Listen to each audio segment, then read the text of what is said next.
Salut, est-ce que le concept de BAD t'intéresse, de base autonome durable? Si c'est le cas, tu es au bon endroit et si tu as déjà vu ma première conférence avec Virgile sur le sujet, la suite va t'intéresser. Aujourd'hui, dans cette vidéo, je vais te présenter la deuxième conférence qu'on a organisée sur le sujet. Dans la première, on avait parlé des critères pour choisir une BAD, donc une nouvelle habitation, ou pour en transformer une existante. Dans cette vidéo, on va parler de plein de sujets absolument passionnants. On va parler de la mise en place d'une installation solaire qui soit efficace et vraiment rentable, de l'autonomie totale en eau, c'est plus simple que tu ne le penses, de la sécurisation de la BAD, de la mise en place d'un stock de nourriture vraiment efficace, du chauffage de ta BAD et de la création d'un réseau d'entraide avec tes voisins. Alors, si le sujet de l'autonomie te plaît, si le sujet de la résilience te passionne, tu es au bon endroit. Je t'en dis pas plus et à tout de suite pour la conférence.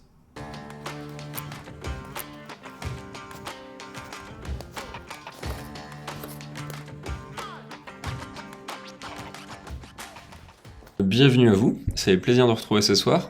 Salut Virgile. Pour ceux qui n'étaient pas là au premier live, on a fait un live un peu irréel avec Virgile. À la base, on voulait faire une seule rencontre sur la base autonome durable. Donc Virgile avait préparé la rencontre. Il y a 17 points qu'on devait voir. Et en fait, on a tellement échangé, on a beaucoup digressé, on a pas mal parlé. Et le premier live a duré 3 heures et pourtant on s'est arrêté au point 8.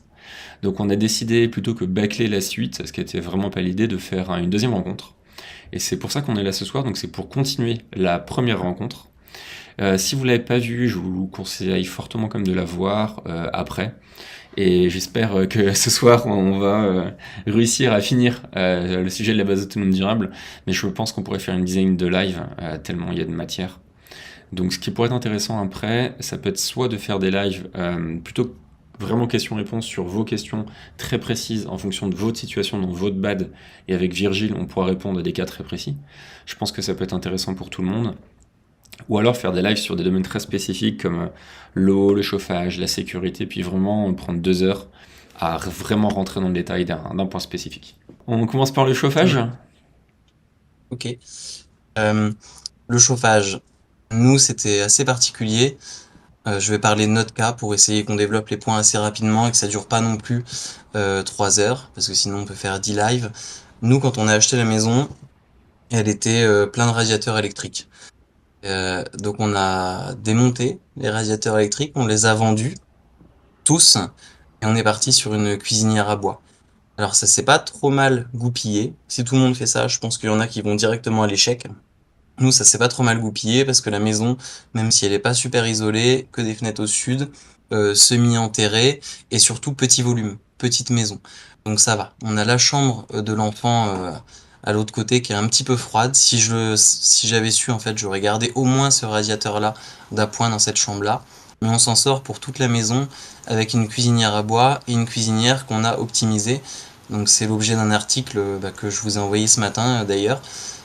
Puisque comme on a cassé comment je pourrais dire, on a cassé tout le bas de la cheminée, on a voulu garder les jambages, on était limité en modèle de cuisinière à bois. Il y avait une taille, et donc avec cette taille-là, on n'avait qu'une cuisinière en tôle et pas une cuisinière en fonte. Ça veut dire pas d'inertie. La fonte, c'est elle qui fait de l'inertie. On était vraiment limité en choix de modèle. Et donc on a choisi ça parce qu'on pouvait mettre que ça, mais on l'a optimisé. Moi j'ai ouvert le dessus, on l'a rempli de briques réfractaires à l'intérieur, comme ça fait de la masse thermique. On a ajouté 2 petits ventilateurs devant pour pouvoir envoyer la chaleur. Et comme la chaleur était bloquée aussi dans l'ensemble de la cheminée, j'ai percé, on a fait une bouche de chaleur qui va directement, donc c'est un tuyau dans la chambre de l'enfant. Et donc on s'en sort avec la cuisinière à bois parce qu'on l'a optimisé, parce que la maison est petite, et ça marche très bien. Et franchement, la cuisinière à bois, pour moi maintenant, je reviendrai pas en arrière. Je prendrais juste si je pouvais, mais ça n'existe pas, sauf en Nouvelle-Zélande, des boîtes qui construisent ça, mais ça se fait plus avec le Covid, ils ont arrêté. Des cuisinières toutes rondes de petite taille. Nous, c'est ce qu'il nous faudrait. Il y a les Godin, mais j'aime pas, elles sont moches, elles sont blanches. En tout cas, on s'en sert tout le temps. Le four, il est tout le temps chaud. Il est tout le temps allumé. Ça veut dire, tu fais des gâteaux, des machins, tu cuisines, hop, tu le fous dans le four. Ta plaque, elle est tout le temps chaude aussi. Voilà. Donc nous, c'est notre principal pilier, notre principal système de chauffage. Après, on en a d'autres que je vais parler, mais je pense que tu veux rebondir dessus. Ce que je peux te dire là-dessus, c'est que pour le chauffage à bois, il faut vraiment le poser à un endroit stratégique. Et c'est pas toujours possible de faire ça de manière optimisée. C'est que Si le chauffage est ici et le reste enfin, dans un côté de la maison, bah, la chaleur va très très mal se distribuer, c'est-à-dire qu'il va y avoir une partie de la maison qui va être très chaude et l'autre très froide. La première bad que j'ai achetée, j'ai dû casser des murs. J'ai dû casser 2 murs. Et en fait, dans la pièce où il y avait le chauffage, mais on était en t-shirt, on était en nage l'hiver, et à la cuisine, donc il fallait passer par le salon, puis arriver à un couloir, puis ouvrir la porte de la cuisine, il faisait peut-être 12 degrés. Et donc c'était complètement ridicule, donc on a dû casser des murs pour justement avoir une bonne distribution de la chaleur. Et ensuite, on a dû faire des trous dans 2 murs, donc des trous en bas en haut, pour en fait qu'il y ait une communication de la chaleur entre les différentes pièces. Donc ça demande en fait à être réfléchi, et je pense que c'est une très très mauvaise idée de juste installer un poêle, voilà tiens on va voir ce que ça donne. Après, là où je dis que c'est pas possible partout, c'est qu'il faut qu'il y ait un conduit pour installer un poêle, donc c'est des fois possible d'installer le conduit, mais souvent on fait avec ce qu'il y a. Toi tu l'as installé dans l'emplacement de la cheminée, c'est le choix le plus logique, parce que le conduit est déjà en place. Donc c'est un truc à réfléchir. Dans ma deuxième bad, là, mon poêle, il est dans la cage d'escalier. Donc il est en bas de la cage d'escalier et qui dessert 2 niveaux. Donc en fait la chaleur monte directement et dessert les 2 niveaux.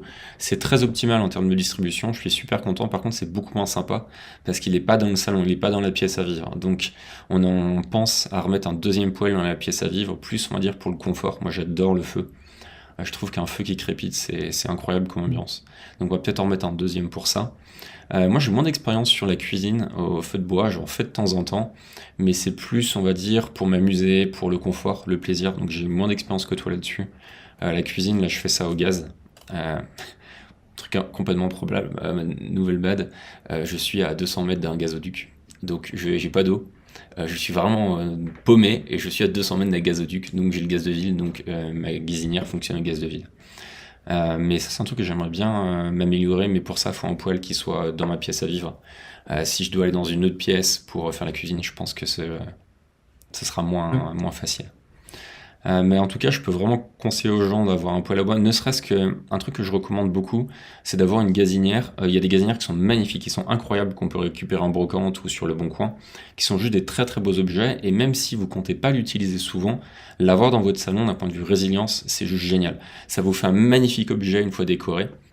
Donc ça prend un peu de place, mais ça embellit le lieu. Et en cas de problème, c'est le seul chauffage, pardon, qui soit complètement résilient. Voilà ce que je peux dire sur le chauffage.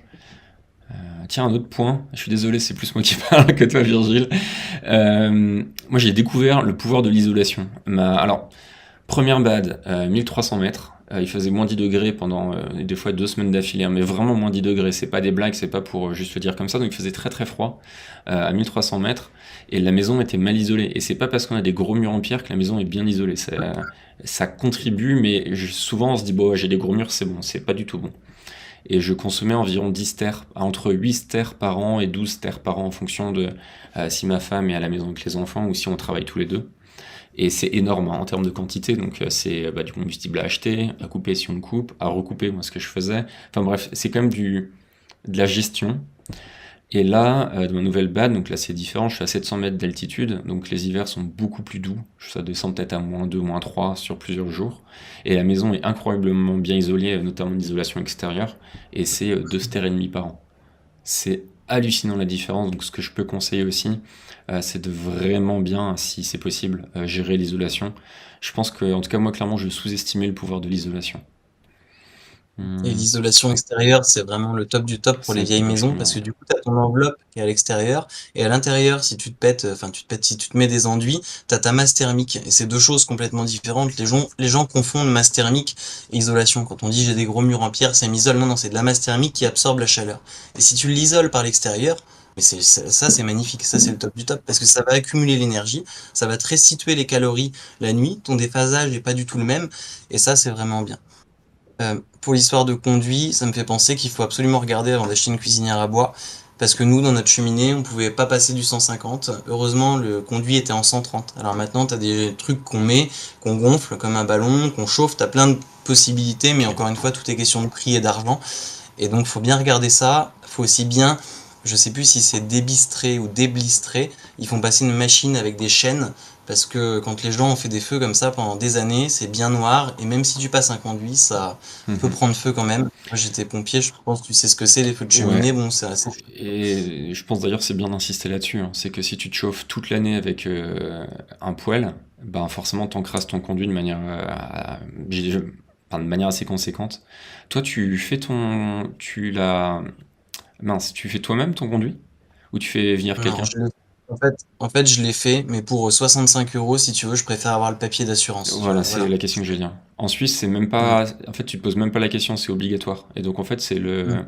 le ramoneur qui vient et qui sonne si t'es là, sinon qui te donne un mot, tu dois prendre rendez-vous. Enfin, c'est institutionnalisé. Et ça, faut vraiment pas faire l'économie de ça, hein.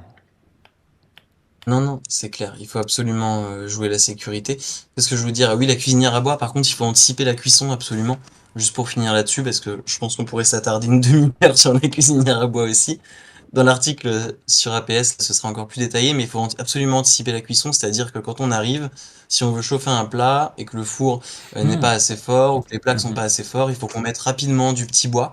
Et le petit bois, c'est ce qui fait monter très très vite en température. Donc il faut quand même anticiper 30 minutes avant la cuisson.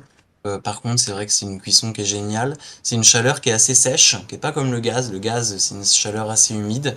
Et c'est franchement pas mal. Moi, je regrette pas. Mm. Et il y a Euh, des cuisinières bouilleurs aussi. Oui, Voilà. Et moi, ça, ce que j'ai je jamais regrette dans cette essayé. maison-là, et parce que nous, on a fait un devis pour faire cuisinière bouilleur avec tout le système de radiateur dans la maison. Devis chez un pro, on faisait rien, juste pour voir le prix. Comme on n'avait pas de système de radiateur existant, on a une petite maison, hein, je rappelle, 18 000 €. Donc si vous avez un système de radiateur existant, c'est hyper valable du coup de mettre une chaudière à bois ou une cuisinière à bois bouilleur. Et là, l'eau chaude sanitaire ou l'eau chaude qui chauffe, enfin, c'est trop bien. Trop trop bien. Je vais faire une super relation Les qui deux, me hein. fait juste penser si j'oublie parler des pompes à chaleur et du type de Mm. combustible. Euh, Clairement, alors chauffer de l'eau, là actuellement je le fais pas, j'aimerais bien le faire dans quelques années, mais j'ai un système qui fonctionne, donc changer un système qui fonctionne, comme tu dis, ça coûte de l'argent, donc j'attends qu'il tombe en panne pour le changer. Mais moi j'ai vécu depuis que j'avais 16 ans, quand j'étais chez mes parents, avec une chaudière à bois. Donc c'est grossièrement le même système. Et il y a vraiment une différence, comment dire, un chauffage à bois, ça doit un peu s'apprivoiser. C'est-à-dire que c'est pas un chauffage au sol où on arrive, la température est toujours la même. Et il faut être conscient que quand on rentre du travail le soir, l'hiver, la maison est froide. Quand on se lève le matin, la maison est froide. Ça peut arriver qu'on met trop de bois et qu'en fait on se retrouve à 24 degrés, voire plus. Et on se dise mince. Et en fait, le début, il faut prendre en compte qu'il y a une période d'adaptation et on commence à avoir des repères qui sont différents avec les types de poêles de cuisinière. Mais il faut quand même prévoir que ça demande un peu d'entretien, un peu de maintenance et un peu de connaissance pour être capable de doser à quel moment on remet du bois ou pas, pour pas gâcher du bois ou pour pas se retrouver vraiment froid. Et concrètement, moi, alors maintenant que c'est mi-isolé, j'ai plus besoin de le faire, mais première chose que je faisais avant le matin, c'est remettre le bois dans le poêle. Première chose que je faisais quand je rentrais du travail, avant, première chose, paf, on remet le poêle en route, et il faut prendre en compte que ça prend 2-3 heures avant vraiment de chauffer. Alors toi, c'est peut-être différent si c'est de la tôle. Moi, c'était pierre réfractaire, et la pierre réfractaire, c'est génial pour la fraction de la chaleur, mais par contre, ça met beaucoup de temps à monter en température. Et pour l'anecdote, j'avais trois poêles différents, un Godin dont tu parlais tout à l'heure. Pas forcément parce que c'est pas une cuisinière, c'est un poêle Godin, mais en tôle, ça chauffe à une vitesse. Au bout d'une demi-heure, la pièce, surtout qui a été assez petite, il fait vraiment très très chaud. Par contre, l'inertie, c'est une catastrophe. Dès que le feu s'éteint, ça prend peut-être une demi-heure et ça refroidit. Et j'avais un poêle 100% pierre réfractaire. C'est là où était mon bureau. J'arrivais à 8 heures du matin, je commençais à chauffer. Ça devenait tiède à midi, ça devenait chaud l'après-midi, et le lendemain matin, c'était encore tiède. Donc inertie incroyable, mais par contre ça mettait du temps. Donc ce que je vous conseille en poêle d'habitation, c'est ce que du coup j'avais, bref mon poêle actuel n'est pas terrible, c'est d'avoir les deux. Donc c'est un système, un poêle en fonte, et le poêle en fonte est entouré de pierres réfractaires, donc il y a un mur de pierres réfractaires autour du poêle en fonte.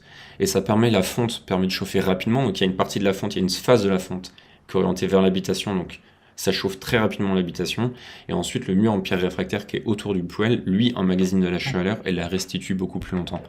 Et de tous les systèmes que j'ai vus ou essayés, c'est clairement celui qui est le plus efficace.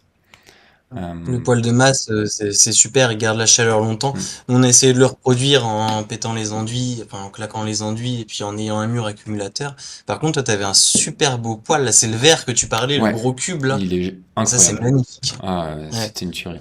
magnifique. Mm. L'anecdote, il était classé au monument historique. J'ai pas eu le droit de partir avec. Moi, j'en Euh, suis jaloux de ton poêle. Moi, je te je suis l'aurais très acheté. content. Autre chose sur le combustible. Alors moi, j'ai tendance à essayer de gratter et de un peu mettre tout le bois que j'avais dans le poêle. Donc ça m'arrivait, ben, sur des travaux, je récupérais du bois aggloméré, de mettre dans le poêle. Ça m'arrivait dans mon atelier de la sciure qui était par terre, de mettre dans un seau, puis d'un moment tout mettre le seau dans le poêle. Ça m'arrivait d'avoir des papiers journaux, des livres, mettre dans le poêle. C'est une très très mauvaise idée. C'est vraiment très très con de faire ça. Tout ce qui est pas du bois de chauffage, ça peut encrasser le conduit. Ça peut mal, la combustion peut très mal se faire. Moi, ça m'est arrivé d'avoir mon salon complètement fumé parce que j'ai mis de la sueur et des papiers journaux, enfin grosse connerie. Et ça me revient aussi de mettre des pierres sans faire exprès dans la sueur quand je nettoyais mon atelier. Et en fait, les pierres avec la chaleur peuvent exploser. Et je pense clairement que j'ai endommagé mon poêle à cause de ça. Donc je pense que c'est risqué d'essayer de faire des petites économies en mettant du mauvais combustible. À chaque fois que je l'ai fait, je m'en suis mordu les doigts. Donc faire gaffe à ça. Et surtout, ça chauffe même pas pareil. Le pouvoir Clairement. calorifique, calorifère des choses. Moi, j'ai essayé à un moment de presser mes briques de chauffage. Alors, ça marche, hein, mais ça chauffe pas du tout comme une bûche, quoi. Non, non, ça y est, le pouvoir n'est pas du tout le même et on le voit bien en mettant du chêne, en mettant du sapin ou en mettant autre chose que c'est pas le même pouvoir, quoi. Mm. Complètement. Voilà. Euh, Euh, Qu'est-ce que tu penses des pompes à chaleur? je connais pas, donc je vais pas Mhm. m'exprimer là-dessus, je sais pas. Mm. Alors, je m'étais renseigné, je l'ai pas fait, je vais en parler rapidement, mais du coup, je précise bien que je ne l'ai pas fait. Je pense que ça peut être intéressant si on a une grosse surface de panneaux solaires. C'est mieux que l'électrique, que du 100% électrique, mais ça coûte cher, entre 10 000 et 15 000 euros l'installation de ce que j'avais regardé. Et ensuite, le problème, c'est que on vend les pompes à chaleur comme étant géniales avec des panneaux solaires. En gros, les panneaux solaires produisent de l'électricité, la pompe à chaleur utilise l'électricité pour produire de la chaleur. Sauf que ce qu'on oublie de dire, c'est qu'on a besoin de la chaleur quand? L'hiver. Quand est-ce que les panneaux solaires produisent pas? L'hiver. Donc au final, pour avoir une installation solaire qui est assez puissante pour alimenter une pompe à chaleur, il faut une sacrée installation solaire. Et en fait, ça casse totalement la rentabilité du projet. Les seuls endroits où ça peut être intéressant d'un point de vue économique, je pense, c'est dans le sud de la France, et c'est l'utiliser plutôt l'été euh, comme climatisation. Et ce que je déteste avec la pompe à chaleur, c'est que si jamais elle casse, bah, c'est absolument pas résilient, à moins de vraiment bien s'y connaître en électricité, ce qui n'est pas mon cas. Donc clairement, le poêle à bois, c'est ce que je recommande à 100%. C'est extrêmement basique, il y a un truc qui casse, je sais que je suis capable de le récupérer, de le refaire moi-même. C'est vraiment la solution que je recommande. Attention à la fonte quand même. Les gens qui achètent un poêle à bois et qui savent pas souvent, ils achètent le poêle neuf, ils font une grosse flambée d'un coup direct. Sauf que la machine, elle a pas eu le temps de chauffer. Nous, chaque hiver, quand on le redémarre, petit feu d'1 heure, petit feu de 3 heures, petit feu de 6 heures, et puis après, on peut faire péter tout le temps. Faut faire quand même hyper attention à pas casser la fonte. Pareil, les vis, nous, Ah, dès je qu'on le savais pas démonte, ça. à chaque fois avec le mec, on graisse à chaque fois les vis, parce que sinon, bah, tu sais, la chaleur, ça produit de la rouille, et après, tu peux plus démonter tes vis. Donc, tu mets de la graisse lithium ou de la graisse cuivre. Il y a quand même deux, trois trucs à savoir pour pas les mettre mal les poils. Alors là, Voilà. tu m'apprends des trucs. Ok. Ouais. Si, si, ça se démarre comme une Hum, bagnole en fait. Parce que ça Et refroidit. ouais, pour Mm. finir sur les poêles, je dirais. Alors moi, j'habite dans une région montagneuse, donc avec beaucoup de poêles. On en trouve à donner hein, sur les sites de petites annonces, mais réellement à donner, ça va prendre la place, c'est lourd. Donc souvent, en fait, les gens ont soit c'est des personnes âgées, enfin ils ont pas la force physique de l'amener à la décharge, soit ils ont pas forcément un grand coffre ou une remorque. Donc on en trouve vraiment à donner ou à vendre à des prix symboliques et des trucs vraiment très sympas dans ma région. Donc plutôt qu'acheter un neuf, vraiment je recommande la récup. Ça permet aussi de tester en fait si ça fonctionne bien. On teste au moins un an avec un poêle de récup et ensuite si on est convaincu ça permet peut-être d'acheter un gros poêle. Mais un poêle neuf, un poêle de masse neuf, c'est autour des 5-15 000 euros hein, quand même. Hein. Donc faut quand même être sûr de son coût. Quoi. Ça coûte très cher, mais il y a des trucs super qui gardent vraiment la chaleur longtemps. Donc après, je pense qu'Olivier a dû afficher les photos de notre cuisinière à bois, qui est la Nordica. Voilà, en gros, une des moins chères du marché à 1 400 euros. Nous, qui correspondait à nos critères en termes de taille, mais pas du tout en termes de compétences. Par contre, c'était la seule, voilà, qu'on pouvait monter parce qu'on voulait garder les jambages de la cheminée. Euh, Juste quand je faisais des feux de cheminée aux pompiers, Là, nous, on a un enduit terre derrière. Clairement, les gens, on leur dégueulassé leurs enduits. Et puis, on s'en foutait, hein. Fallait qu'on éteigne le feu. Donc, on foutait de l'eau par en dessous, on foutait de l'eau par au-dessus. C'était dégueulasse. Voilà. Donc, faut faire hyper attention pour pas avoir de feu de cheminée. Voilà. Je sentais que tu voulais parler. Ouais. Non, non, non, ça me fait rigoler. Bah oui, quand t'es en intervention pompier, tu dois respecter les biens, mais tu fais d'abord, enfin, t'es dans le feu en priorité. T'enlèves le danger. Ouais. Après, donc, on a un panneau solaire thermique, qui est un thermique R du coup, qui est pas un thermique O. Hmm. Un thermique R, c'est je pense, le plus abordable en auto pour celui qui veut le fabriquer en fait.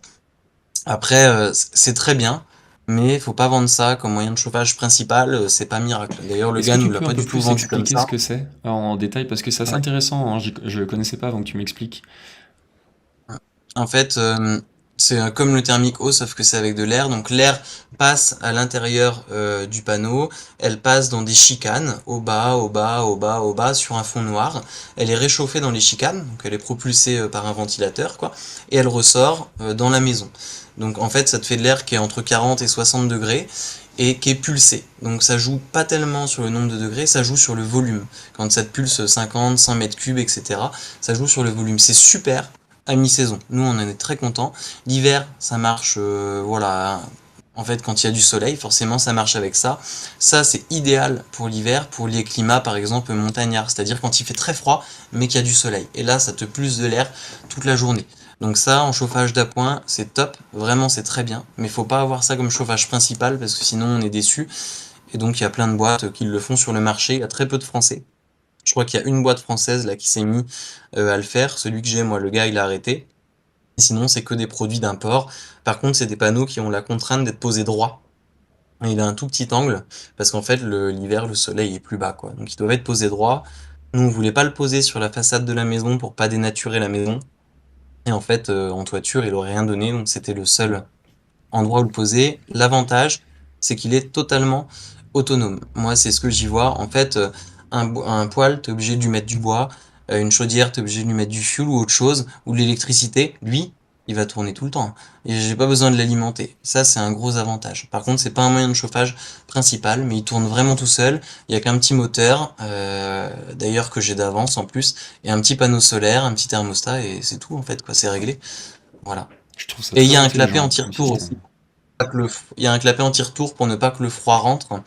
Et donc moi je voudrais l'optimiser, ça c'est mon objectif cet été.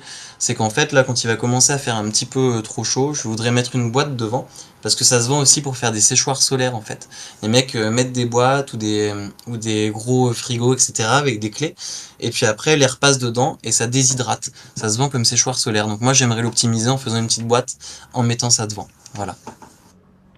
Très chaud pour savoir ce que ça donne. Euh, Mm. Il y a pas mal de questions sur le chat. Ce que je te propose, c'est. Alors, ce que je vous propose à tous, déjà, c'est vraiment n'hésitez pas à poser des questions. C'est pas du tout en live. Enfin, c'est pas le but, c'est de pas faire une présentation magistrale. C'est vraiment d'avoir de l'interaction ce soir. Donc, vraiment, n'hésitez pas à poser vos questions. Ce qu'on va faire pour chacune des parties, c'est qu'on va commencer, je pense, Virginie et moi, par en parler. Ensuite, je vous laisse du coup le temps de poser les questions. Et une fois qu'on a un peu fini le sujet, là, on répond à vos questions les unes après les autres. Euh, D'ailleurs, rapidement, ce que j'ai oublié sur l'intro, donc là on parle du chauffage, ensuite on va parler de l'eau, ensuite on va parler de la sécurité et de la protection, ensuite de la communication, de l'importance du lien social, des connaissances de base qui sont utiles à l'autonomie, du stockage, des outils de transformation alimentaire et de santé hygiène. Alors je rigole parce que il est 20h30 et on a fait que une des parties, mais voilà, on va essayer d'être efficace ce soir. Alors, question de Pascal qui demande est-ce que quelqu'un a testé un four solaire? Alors, j'ai testé les fours solaires. Clairement, je suis pas fan. Moi, j'aime bien les solutions où ça fonctionne à coup sûr. Le four solaire, c'est tellement dépendant de la météo.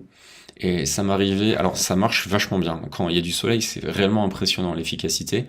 Mais ça m'est arrivé de chauffer très vite, très fort, et d'être vachement surpris, très content. Mais ça m'est aussi arrivé de commencer une cuisson, d'avoir un soleil qui arrive, et donc là, t'attends juste que le soleil parte. Et ben le soleil, tu sais, le nuage, tu sais pas exactement quand il va partir. Une fois que le nuage part, ça recommence. Il suffit que le nuage revient, ça s'arrête. Et le problème, c'est, surtout avec des enfants maintenant, bah, quand il faut manger, on mange à 19h, on commence à préparer à 18h30 et il faut que ce soit un petit peu cadré. Et en fait, c'est rare qu'on ait vraiment le temps, dans une vie de famille, de mettre le four solaire à fonctionner, puis on verra, on mange dans une demi-heure ou dans 2 heures environ, en fonction de ce que ça donne. Donc je suis pas hyper fan, et je dirais que ça peut être utile pour des trucs qui sont vraiment mijotés très longtemps, genre une poule au pot, ce genre de choses, mais pas très fan. Je sais pas ce que t'en penses toi, Virgile. Moi, j'ai jamais testé la cuisine au four solaire. Après, t'as un super gars qui a fait Jean-Philippe Valla. Moi, j'avais lu son, je crois que c'est Valla, son livre il y a très longtemps sur le biogaz. Lui, il avait fait une parabole, faudrait aller le voir, solaire. Il arrivait à fondre du métal avec. C'était une espèce de grosse parabole. Du coup, il y avait des avions qui étaient passés. Il avait été convoqué chez les flics parce qu'il se demandait ce que c'était. Il arrivait à fondre du métal. Donc, ça peut très bien marcher. Par contre, ça peut très bien marcher quand il y a du soleil. Quand il n'y a pas de soleil, tu l'as très bien dit, ça marche pas et ça reste une cuisson lente. Pour moi, c'est très bien en appoint, mais faut pas voir ça comme voilà, c'est très bien en appoint pour rigoler en fait, pour jouer ou pour faire des expériences ou pour faire des essais. Et il y a un autre gars qui a sorti le tube solaire. C'est des tubes qui Solar servaient, Brother, je ne hein. sais plus. Je sais que Solar Oui, Brother non, mais fait ça. Solar Brother, c'est l'entreprise qui fait les Ouais. fours, qui fait les briquets. T'as un gars qui a démocratisé les tubes solaires. C'est des tubes qui Ah servaient, je oui, ne sais plus à quoi. il Et en fait fait, c'est des des tubes conserves à d'occasion que l'intérieur. tu achètes. Ouais, hein? Il fait des conserves avec ça. En fait, il prend un tube en Voilà. verre et il Et donc, rentre des conserves qui ont à peu près le même diamètre à l'intérieur. et Ouais. ça, pour moi, c'est super parce que ça coûte pas Mhm. très cher. Et le gros avantage, c'est qu'en fait, tes rayons du soleil, ils tapent toujours à la perpendiculaire. Parce qu'en fait, tu as un rond. Et ça, c'est vraiment le gros avantage. Maintenant, ils commencent à sortir des panneaux solaires sur tube. Parce qu'ils se sont rendus compte que le soleil était toujours à la perpendiculaire du tube, au fonction de son avancement. Et donc, ça, à essayer pour le prix, je sais plus si c'était 60 ou 80 euros, ça vaut le coup à ce prix-là d'essayer, de Et tester, de puis on peut rigoler. les faire Voilà. soi-même, hein. Enfin, si Ouais. c'est bien la même personne dont je pense, ce qui est génial avec le système, c'est que c'est extrêmement basique en fait. Mm. Alors, Dominique qui parle, alors qui demande pour comparer un chauffage à la cuisinière à bois revient à combien par an? Coût du bois sur une année. Alors ça, c'est toujours la question Ouais, qu'on c'est pose quand on parle de chauffage mm. au bois. Et en fait, c'est la question auquel on ne peut pas répondre parce que tout dépend de l'isolation de sa maison, de la taille de sa maison, à quel point il fait froid cet hiver-là, le temps qu'on passe à la maison. Moi, j'ai vraiment vu une différence énorme entre le moment où ma femme et moi on travaillait, on n'était pas là la journée, et le moment où ma femme était à la maison toute la journée pour quand notre aîné est né. Et ça dépend aussi, est-ce qu'on est prêt à vivre? Par exemple, avant d'avoir des enfants, il faisait peut-être 16 degrés, 15 degrés dans la maison, puis on est un peu froid, on mettait un pull et voilà, ça allait très bien. Maintenant que les enfants sont là, qui marchent pieds nus, qui veulent pas s'habiller, forcément, on chauffe un peu plus aussi. Donc c'est extrêmement dur de répondre à cette question, donc je dirais entre 2 stères et 15 stères, pour être très très large. Voilà un petit peu ce Il que y a je peux trop de dire là-dessus. facteurs. C'est ça. Il y a trop de facteurs dans l'équation, en fait. Quel type de chauffage t'as, et puis tout ce que t'as énuméré, il y a trop de facteurs dans l'équation. Dominique il demande un lien ou un nom pour le cylindre solaire dont tu viens de parler. Euh, le seul truc que je me C'est rappelle, l'Archipel qui a fait une vidéo dessus. voilà, c'est ce que j'allais te dire, Ouais. c'est que je l'ai vu dans une vidéo de l'Archipel, mais le gars a un site internet et tu peux les commander, et je l'ai vu ailleurs dans un magazine, mais je ne sais pas lequel, un magazine numérique. Mais en tout cas, tu le trouves sur une vidéo de l'Archipel. Euh, je vais pas te la retrouver là, Non, mais sur tu la vas la chaîne. retrouver. Johan qui parle de solaire thermique. Alors ça, le solaire thermique, c'est quelque chose que j'ai pas encore essayé, mais qui m'intéresse de plus en plus. Je compte essayer ces prochains temps. Et j'ai récupéré des grosses grosses dalles solaires qui doivent faire 2,50 m de haut sur environ 1,50 m de large. Et je vais juste m'amuser à bricoler cet été pour alimenter une piscine gonflable pour les gamins avec un système de pompe, juste pour m'amuser, pour voir un peu la puissance du système. Et je très très chaud pour installer ça sur ma maison, donc je peux pas trop en parler, mais intéressé. Je sais pas ce que t'en penses, Virgile.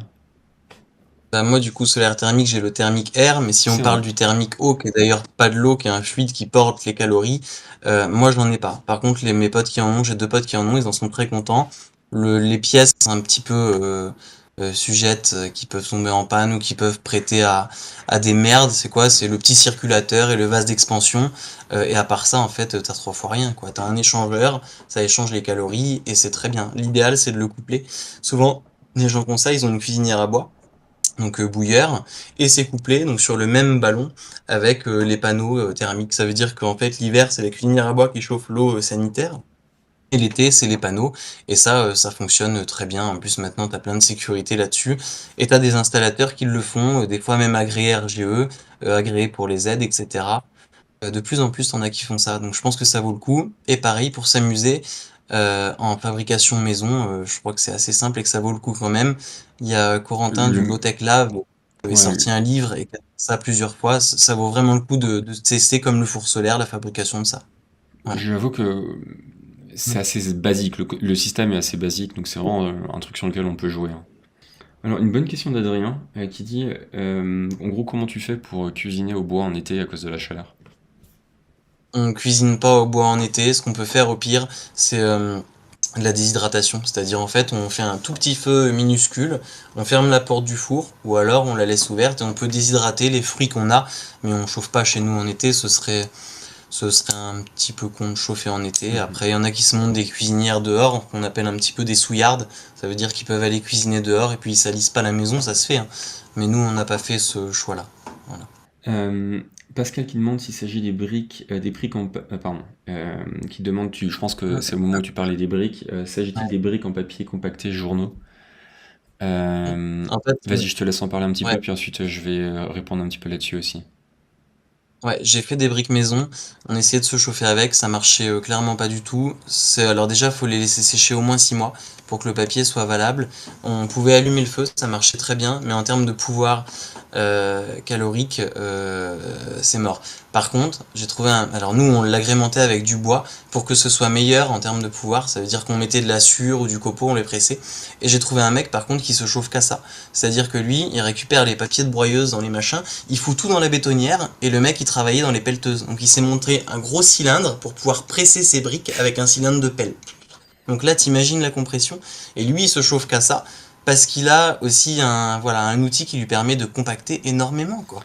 Voilà, Alors et c'est super, j'ai sa machine en photo. Là ça vaut le coup, mais il faut être équipé. là, je suis en train d'accumuler du matériel. Alors, ce que j'ai fait, c'est que je récupère du café, tout simplement parce que autour de moi, tout le monde jette le café.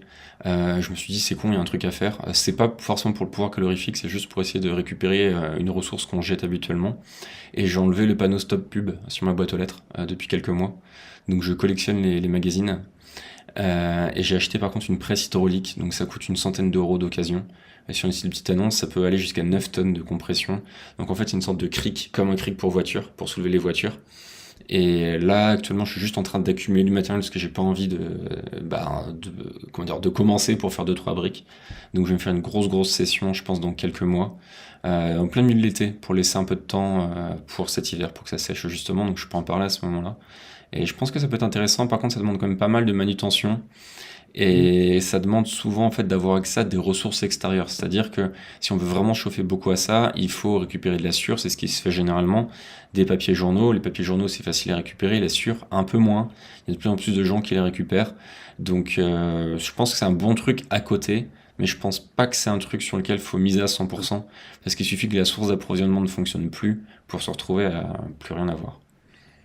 Ben, moi, je vois ça comme amusement avec les gamins ou comme point de vue Mhm. écologiste, c'est-à-dire que ma femme était très content parce qu'on n'allait plus au conteneur et du coup, on valorisait nos déchets en ressources. Et Totalement ça, d'accord, c'est c'était un peu ce que super. j'essaye de En, faire, ouais. ter- en termes de dépenses énergétiques et de temps passé, moi, je trouvais pas ça valable. Bon, si tu le vois comme ça, voilà, Je ça suis va. entièrement d'accord, t'as meilleur temps de couper du bois, très clairement. Pierrick qui dit tout ce qui est à base de bois, est-ce que c'est vraiment sain pour la santé? En brûlant, ça dégage des particules fines. Alors, C'est pas sain du tout parce que aux pompiers, tu sais bien, on le voit, que en fait, les pompiers professionnels qui éteignaient les incendies, en fait, ils mouraient très jeunes, quoi. Donc le bois, c'est pas sain du tout. Par contre, si t'as une maison qui est bien aérée, bien gérée, ça se pense aussi quand tu montes un poêle ou quand tu montes une cuisinière, toutes les aérations, elles se pensent. Ça va, tu limites, voilà, t'as même voire pas de casse. Mais sinon, oui, les fumées du bois, c'est hyper alors, toxique, quoi. c'est marrant. Chez les pompiers, effectivement, nous, c'est un premier truc qui nous indique dans nos cours de formation, c'est vous n'êtes pas là pour faire des héros. À l'époque, c'était celui qui avait le plus de suie quand il rentrait dans l'intervention qui était le plus fort. C'est complètement débile. Il y a trop de cancers. C'est ridicule. Mais je pense que c'était aussi des feux avec du plastique, des choses comme ça qui causaient ça. En tout cas, c'est ce qu'ils nous expliquaient à l'époque. Et d'ailleurs, quand tu rentres dans d'intervention feu, tu dois te déshabiller immédiatement, mettre tous tes habits dans un sac plastique et t'as une sorte de pyjama extrêmement sexy. Et tu passes le reste de l'intervention en pyjama, chez nous en tout cas. Après, Mm. pour les feux bois chez soi, enfin en tout cas un poêle à bois, c'est une combustion qui est fermée, qui a lieu dans un espace clos. Donc évidemment, je pense qu'il y a une certaine porosité avec l'habitation, mais c'est pas par exemple une cheminée. J'ai connu des cheminées qui avaient un très mauvais tirage, avec toujours un petit peu de fumée dans la pièce. C'est pas sain, ça c'est pas sain du tout. Mais dans un poêle avec une bonne qui tire bien, il y a aucun souci. Et pour anecdote historique, les poumons de personnes comme Otzi, qui retrouvent dans un bon état de conservation, qui date de très très longtemps, Otzi, je crois, grossièrement, c'est peut-être quelque chose comme 3000 ans, ils l'ont retrouvé dans un glacier. Quand ils analysent ces poumons, ils sont remplis de suie à l'intérieur, parce qu'ils vivaient dans des petites huttes qui tiraient extrêmement mal, avec énormément de fumée, et c'était un immense problème de santé pour eux. Donc, je pense pour conclure, non, c'est pas sain, mais si c'est dans un foyer fermé, il n'y a aucun souci. C'est peut-être toujours plus sain que de fumer des clopes en tout cas. Clairement. Fait rapidement, Johan qui dit attention aux installations DIY et avec les fumisteries non étanches, on peut s'intoxiquer très vite sans forcément s'en apercevoir. Pire que l'intoxication, c'est les feux. C'est-à-dire que moi, c'est vraiment un truc sur lequel je jouerais pas. Faut vraiment faire attention quand on monte ça. Accumuler la chaleur, ça se fait très vite. Foutre les feux dans l'isolation, ça se fait très vite aussi. Et on se rend pas forcément compte, ça peut très bien fonctionner pendant 5 ans, puis d'un coup ça prend feu, on sait pas trop pourquoi. Donc clairement, faites gaffe. Tout bon pour le chauffage? On passe à l'eau? Ouais, rapidement, juste pour finir sur le chauffage d'appoint, pour moi, c'est essentiel. Voilà, juste d'en avoir un, c'est essentiel. Nous, on a un petit chauffage au gaz avec bouteille et on était très content de Si, à l'avoir au gaz début radiant, quand on hein. était dans les restos. Hein, Ou alors non, c'est... nous, c'est pas forcément un radiant, mais c'est un infrarouge. Mais du coup, Ouais, on est c'est ça, très je crois. content de l'avoir parce que ça nous a en fait sauvé la vie au début quand on était dans la restauration de la maison. Ça fait 3 ans qu'on l'a pas utilisé, on n'en a pas besoin. Mais si demain, pour X ou Y raison, la fonte de la cuisinière pétait, on avait un problème ou je ne sais pas quel problème, peu importe, bon, ben, on a un petit chauffage d'appoint. Pour moi, c'est important d'en avoir un. Voilà. Et le gaz, ça se stocke à vie, ça faut pas l'oublier. Et du coup, c'est très très bien. Des bouteilles que tu gardes, tu les ressors dans 20 ans, ils sont identiques. Après, voilà, climat froid, tu prends du propane, tu le mets dehors, il gèle pas. Climat froid, tu prends du butane, peu importe. Mais ça se stocke à vie. Donc en chauffage d'appoint, c'est très bien. Euh, et le fuel, moi ce que je vois, c'est que tu peux faire des fois livrer quelque chose et avoir 1 an d'autonomie énergétique. Donc c'est très bien pour avoir de l'autonomie. Par contre, ben, on sait ce que ça implique. Tout le monde veut enlever le fuel. C'est pas bien pour la planète, pour l'écologie, etc. Par contre, ça t'amène quand même une petite résilience sur l'approvisionnement. C'est le seul côté positif que je trouve au fuel parce qu'il faut bien en trouver un à un moment donné. Voilà. Oui, puis si le système est en place dans son habitation, enfin moi j'ai un petit peu la mentalité sur ce genre de choses, oui c'est pas idéal, mais bon tant qu'il est en place, ça coûte tellement cher de changer un système de chauffage que autant l'amener jusqu'à la fin de sa vie et changer après. Après ça dépend des moyens financiers, mais moi j'ai des moyens financiers limités et je préfère amener les choses au bout avant de les changer. On passe sur l'eau, parce que sinon j'ai encore plein de Ouais, trucs à dire avec les pelets. ça marche. Euh, L'eau, donc nous, nos systèmes, ouais, l'eau, ça risque d'être long. Je vais essayer de faire quand même au plus court. On voulait absolument une maison avec un puits. On a acheté une maison avec un puits sur le papier. Sauf qu'en fait, personne ne savait nous dire où était exactement le puits. Donc ça a été galère. On a fait venir un... Là, je vais un peu raconter mon histoire, mais c'est assez important, je pense. On a fait venir un sourcier. Le sourcier nous a trouvé soi-disant de puits, qu'on n'aura jamais trouvé par la suite. Et une fois, ma femme, en faisant des travaux, elle trouve une dalle et il s'avère que c'était le puits. Donc on a trouvé un puits qui était profond de 3,5 mètres, donc autant dire rien. Même si c'est pas la profondeur qui est importante en fait, c'est le débit et le remplissage. On peut avoir un puits d'1 mètre cube qui se remplit tout le temps, on peut avoir un puits de 8 mètres cubes qui se remplit jamais. Donc c'est pas très important, mais en tout cas c'était pas profond. Donc je me suis dit qu'il y avait un problème.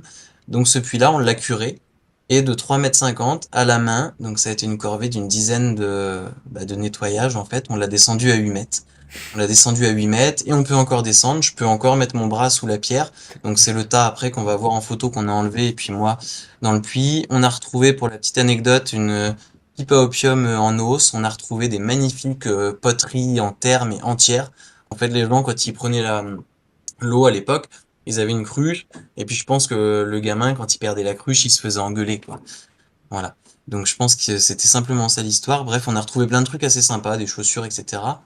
Donc on l'a curé. après, on s'est dit, bah tiens, super, on a le puits, c'est bon. On va mettre toute la maison sur le puits. Donc on a fait une analyse et en fait, l'eau était hyper, méga, giga, extra, maxi contaminée. Un déchiré coli, donc les bactéries de la merde, les salmonelles, etc. Donc la déception, parce que moi, l'autonomie en eau, c'était vraiment le but de ma maison. C'était vraiment ce que je voulais. J'avais failli d'ailleurs acheter à un moment une maison juste parce qu'elle était raccordée au puits, quoi. Connerie que je l'aurais fait d'ailleurs, parce qu'un système de raccordement au puits complet, 5000 balles c'est le maximum, j'aurais acheté la maison juste pour ça à l'époque, quoi. Tellement c'était mon envie. Et donc l'eau contaminée, donc du coup c'était un problème. Et l'eau était contaminée parce qu'il y avait la fosse d'épandage qui était à moins de 35 mètres du puits. Donc forcément les excréments des anciens propriétaires, etc. y allaient. Donc nous entre-temps on était déjà passé aux toilettes sèches. Donc du coup, on n'en voyait plus dans la fosse, sauf que la fosse, elle continuait à envoyer tous ces contaminants. Donc on a fait passer une hydrocureuse, c'est une grosse machine qui absorbe l'eau, la merde de la cuve, qui nettoie en même temps. On a nettoyé la cuve, on est reparti à zéro. On a chloré, on a fait tourner tout ça avec une pompe que j'avais achetée là, une grosse pompe en fonte, et en gros on a épuré le terrain. On a refait une analyse plusieurs mois après. Il s'avérait qu'on pouvait utiliser l'eau. Alors il y en a toujours, on n'est jamais à zéro, mais on pouvait l'utiliser. Et donc on a raccordé la maison avec un très gros et très beau système, je pense, parce que sur l'eau, il faut pas déconner. Je vais peut-être être un peu vache avec plein de gens, mais en fait sur internet on entend les filtres à eau, les machins, ça te rend une eau potable. Moi je suis pas du tout d'accord. Il y a plein de gens qui prennent trop de risques. Il y a un moment, oui, on dit on met pas sa ceinture, bah, c'est pas grave, j'aurai jamais d'accident, c'est vrai. Sauf qu'il suffit d'une fois, et avec l'eau c'est un petit peu pareil. Il n'y a pas de valeur sûre, sauf bah, ce qu'on avait dit, je crois, très vaguement la dernière fois, l'UV, ou alors la distillation, ou l'ébullition, ou la désinfection donc, par produits chimiques. Donc nous, on a 9 filtres, un UV, on a un osmoseur pour l'eau aussi qu'on boit, qui est une eau spéciale, on prend pas la douche avec l'eau de l'osmose, c'est vraiment pour l'eau de boisson, une eau top qualité, on la remet à zéro comme un fer à repasser, après on la recharge en minéraux, et ça c'est notre système qu'on a monté au jour d'aujourd'hui, qui nous coûte le même prix qu'un abonnement en eau, mais on ne le fait pas pour l'argent. Quand on avait une panne du château d'eau du village, il y avait plus personne qui avait de l'eau, bah par contre nous on avait de l'eau, quoi. Voilà, on le fait vraiment pour des questions d'autonomie et de résilience. Notre eau on la prend chez nous, on la rejette dans la pédoépuration sur le terrain. La pédoépuration, c'est une autre photo du point d'après, ça doit être la 17 quand elle était faite. Donc c'est une épuration par le sol. Donc l'eau, en fait, elle reste sur site. Et ça, c'était très important pour nous de ce point de vue-là, plus que du point de vue financier. Voilà pour la grosse partie du système eau. Après, il y a plein de choses qu'on a et qu'on pourra parler, mais voilà pour nous, en tout cas, sur ce point-là. Est-ce que tu peux expliquer ton système élément après élément, puis surpresseur, ainsi de suite? Ouais. Donc il y a le puits qui est à 30 mètres en bas. L'eau remonte par un tuyau. Il y a une pompe qui est immergée. Les pompes immergées, c'est le top du top. Hop, donc ça veut dire elle est dans le puits en fait. Elle la remonte par un tuyau. Et après, je sais pas si on va bien voir. Je vais essayer de pas trop bouger ni le micro ni rien. Voilà, elle arrive dans le. Ah, c'est chiant quand c'est à l'envers. C'est chiant d'orienter à l'envers. Elle arrive dans le ballon, voilà, vessie qui est là, qui est une grosse vessie, donc on a mis le plan dessus. Après, elle arrive dans tous les filtres, donc il y en a 9. Alors les gros, on considère que c'est deux, parce qu'en fait, ce sont des doubles filtres, voilà. Donc il y a du charbon actif, il y a du coton, etc.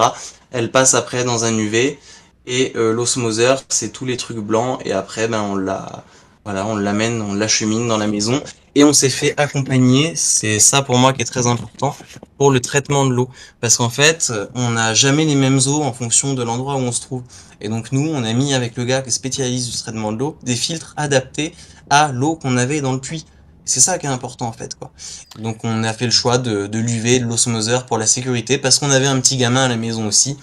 Et donc on garde le système réseau au cas où, mais en fait on en a jamais besoin du réseau, quoi. Et on a une prise aussi avant filtre pour tout ce qui est jardin, cuve béton, etc. Ça c'est Dès qu'on va important faire des travaux de... pour en fait Ouais, éviter comment dire, d'user son système de purification pour de l'eau qui a absolument pas besoin d'être purifiée. J'ai pareil carrément, j'ai deux prises sur mon terrain qui sont avant filtre justement pour ça. Euh, carrément. je pense Et que ainsi, l'eau, vas-y pardon, vas-y. Non, juste un système fait pas l'autre. Toi, tu as un système différent, tout le monde a un système différent. L'important pour moi sur l'eau, c'est d'adapter le système à est-ce que c'est des cuves, est-ce que c'est un puits, à quelle qualité d'eau on a, etc. Il y a plein de systèmes qui sont très bien, mais en tout cas, il faut le sécuriser. Voilà. Je peux raconter rapidement, mais j'en ai déjà beaucoup parlé, donc je vais pas faire très long. Sur ma précédente BAD, j'ai été un système de récupération d'eau de pluie. Et là, je suis sur un système de puits. Alors, c'est plus une source qu'un puits. C'est un puits qui doit faire 1,50 m de profondeur. Bah, ça rejoint ce que tu disais. Le puits fait 1,50 m de profondeur, mais il y a une source qui tombe directement dedans. Donc, il y a de l'eau en permanence. Les cuves, c'est compliqué à dimensionner, il faut quand même faire le plus grand possible et il faut réfléchir au terrain. Moi, j'avais un gros problème, c'est que l'hiver, il neigeait. J'avais du coup de l'eau qui était en grande quantité sur mon terrain, mais sous forme de neige. Et en fait, la neige n'allait pas dans la cuve, donc ça m'est arrivé de faire le plus long que j'ai fait, je pense, c'est environ 2 mois et demi, 100% cuve. Donc la cuve ne se remplissait pas pendant 2 mois et demi. Et donc, quand on a des systèmes comme ça à cuve, faut être conscient du fait que, ben, moi, enfin, je prenais ma douche avec un seau en dessous. Une fois que le seau était rempli, j'allais dans mes toilettes et je versais ça pour éviter d'utiliser la chasse d'eau. On faisait vraiment attention à l'usage de l'eau. Donc, les cuves, c'est vraiment bien. La récupération de l'huile, c'est vraiment bien si on n'a pas le choix. Mais si possible, il faut un forage. C'est quand même beaucoup plus efficace. Tu vois, moi, ce que je vois comme intérêt au puits, c'est que tu peux remonter l'eau à la main plus facilement que dans un forage, en tout cas avec une pompe que tu peux faire. Ça dépend de Et la juste pour, profondeur. ouais, bah après, ouais, nous à 8 mètres, on avait une pompe avec un piston déporté, c'était un piston puits profond. Donc voilà, jusqu'à 8-10 mètres, ça le faisait. Juste pour les osmoseurs, alors c'est clairement le moyen de filtration le plus efficace du marché. Totalement d'accord là-dessus, je pense qu'il n'y a pas de débat. On parle un petit peu de fonctionnement dans le chat. En gros, le fonctionnement, c'est qu'on a une membrane extrêmement fine, qui est tellement fine qu'elle laisse passer uniquement les molécules d'eau. Donc il y a une eau qui arrive d'un côté, et en fait l'eau est poussée sous pression dans la membrane. Donc il faut une grosse pression pour que l'eau passe la membrane, et l'eau passe de l'autre côté de la membrane. Et le problème, c'est qu'en fait, l'eau qui reste, enfin, il y a plusieurs problèmes. Le premier problème, c'est que généralement, il faut de l'énergie, de l'électricité. Le deuxième, c'est qu'en fait, l'eau qui reste de ce côté de la membrane est trop chargée en particules et elle doit être évacuée pour ramener de l'eau, on va dire, moins chargée en particules. Et il y a des efficacités qui vont de 1 à 4 à de 1 à 2. Donc en gros, il faut mettre 4 litres d'eau dans l'osmoseur pour récupérer 1 litre, ou alors 2 litres d'eau pour récupérer 1 litre.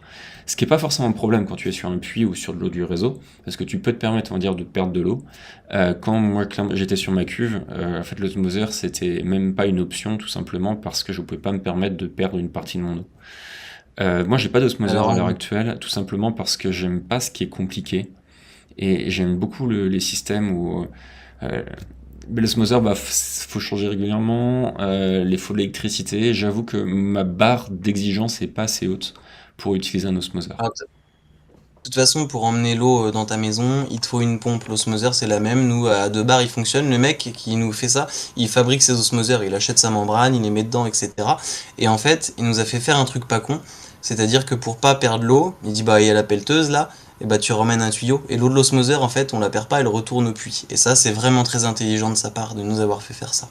Voilà, donc on perd pas vraiment l'eau, et du coup, ben, celui qui s'y intéresse, mais c'est comme tout, je pense qu'il faut s'y intéresser pas mal, hein, comme le solaire ou quoi, et ben en fait, tu peux te faire ton osmoseur, t'achètes les cartouches vides et puis tu les remplis. Mais il faut s'y intéresser pas mal. Ouais, mais effectivement, mais après, si tu fais ça, faut vraiment faire attention à ton bricolage. Et dans ce cas-là, faut faire des tests. Se faire Ouais. accompagner, comme les poils, etc., faut se faire Après, accompagner. ça coûte Mm. cher un test d'eau, hein. Euh, Oui, nous c'était 150 €, on en a fait 3, et il y en a un, on a dit non, non, on fait que ce qu'on a besoin de vérifier et c'est tout, quoi. Mais dans oui, l'idéal, en autonomie, ceux qui sont sur des trucs comme ça, dans l'idéal, t'en fais au moins un une fois par an, ce serait le minimum, mais personne ne le fait parce que ça coûte la peau ça du. coûte Voilà, cher. Et quoi. puis, en fait, comme tu dis, c'est qu'en fait, tu sais pas Ouais. un filtre. Quand tu regardes les filtres à eau comme les Berkey, tu regardes les tests laboratoires indépendants, tu as une liste longue comme ça de composants testés. Quand tu veux faire tester ton eau, en tout cas, moi, les laboratoires que j'ai regardés dans mon coin, tu choisis les packs, genre bactéries, métaux lourds, pesticides, et chaque pack, c'est quelques centaines d'euros. Donc, si tu fais un test qui ne serait-ce qu'un quart des tests des filtres qui sont vendus sur le marché, c'est plusieurs centaines d'euros. Donc, c'est assez cher de faire des tests. En tout Euh, cas, il faut pas déconner avec l'eau. Ça, c'est clair. Moi, c'est une des priorités. L'eau, on en boit tous les jours. Autant on peut se passer l'électricité, mais dans une bad, tu déconnes pas avec l'eau. Ça, moi, je. Puis là-dessus, je suis un peu con.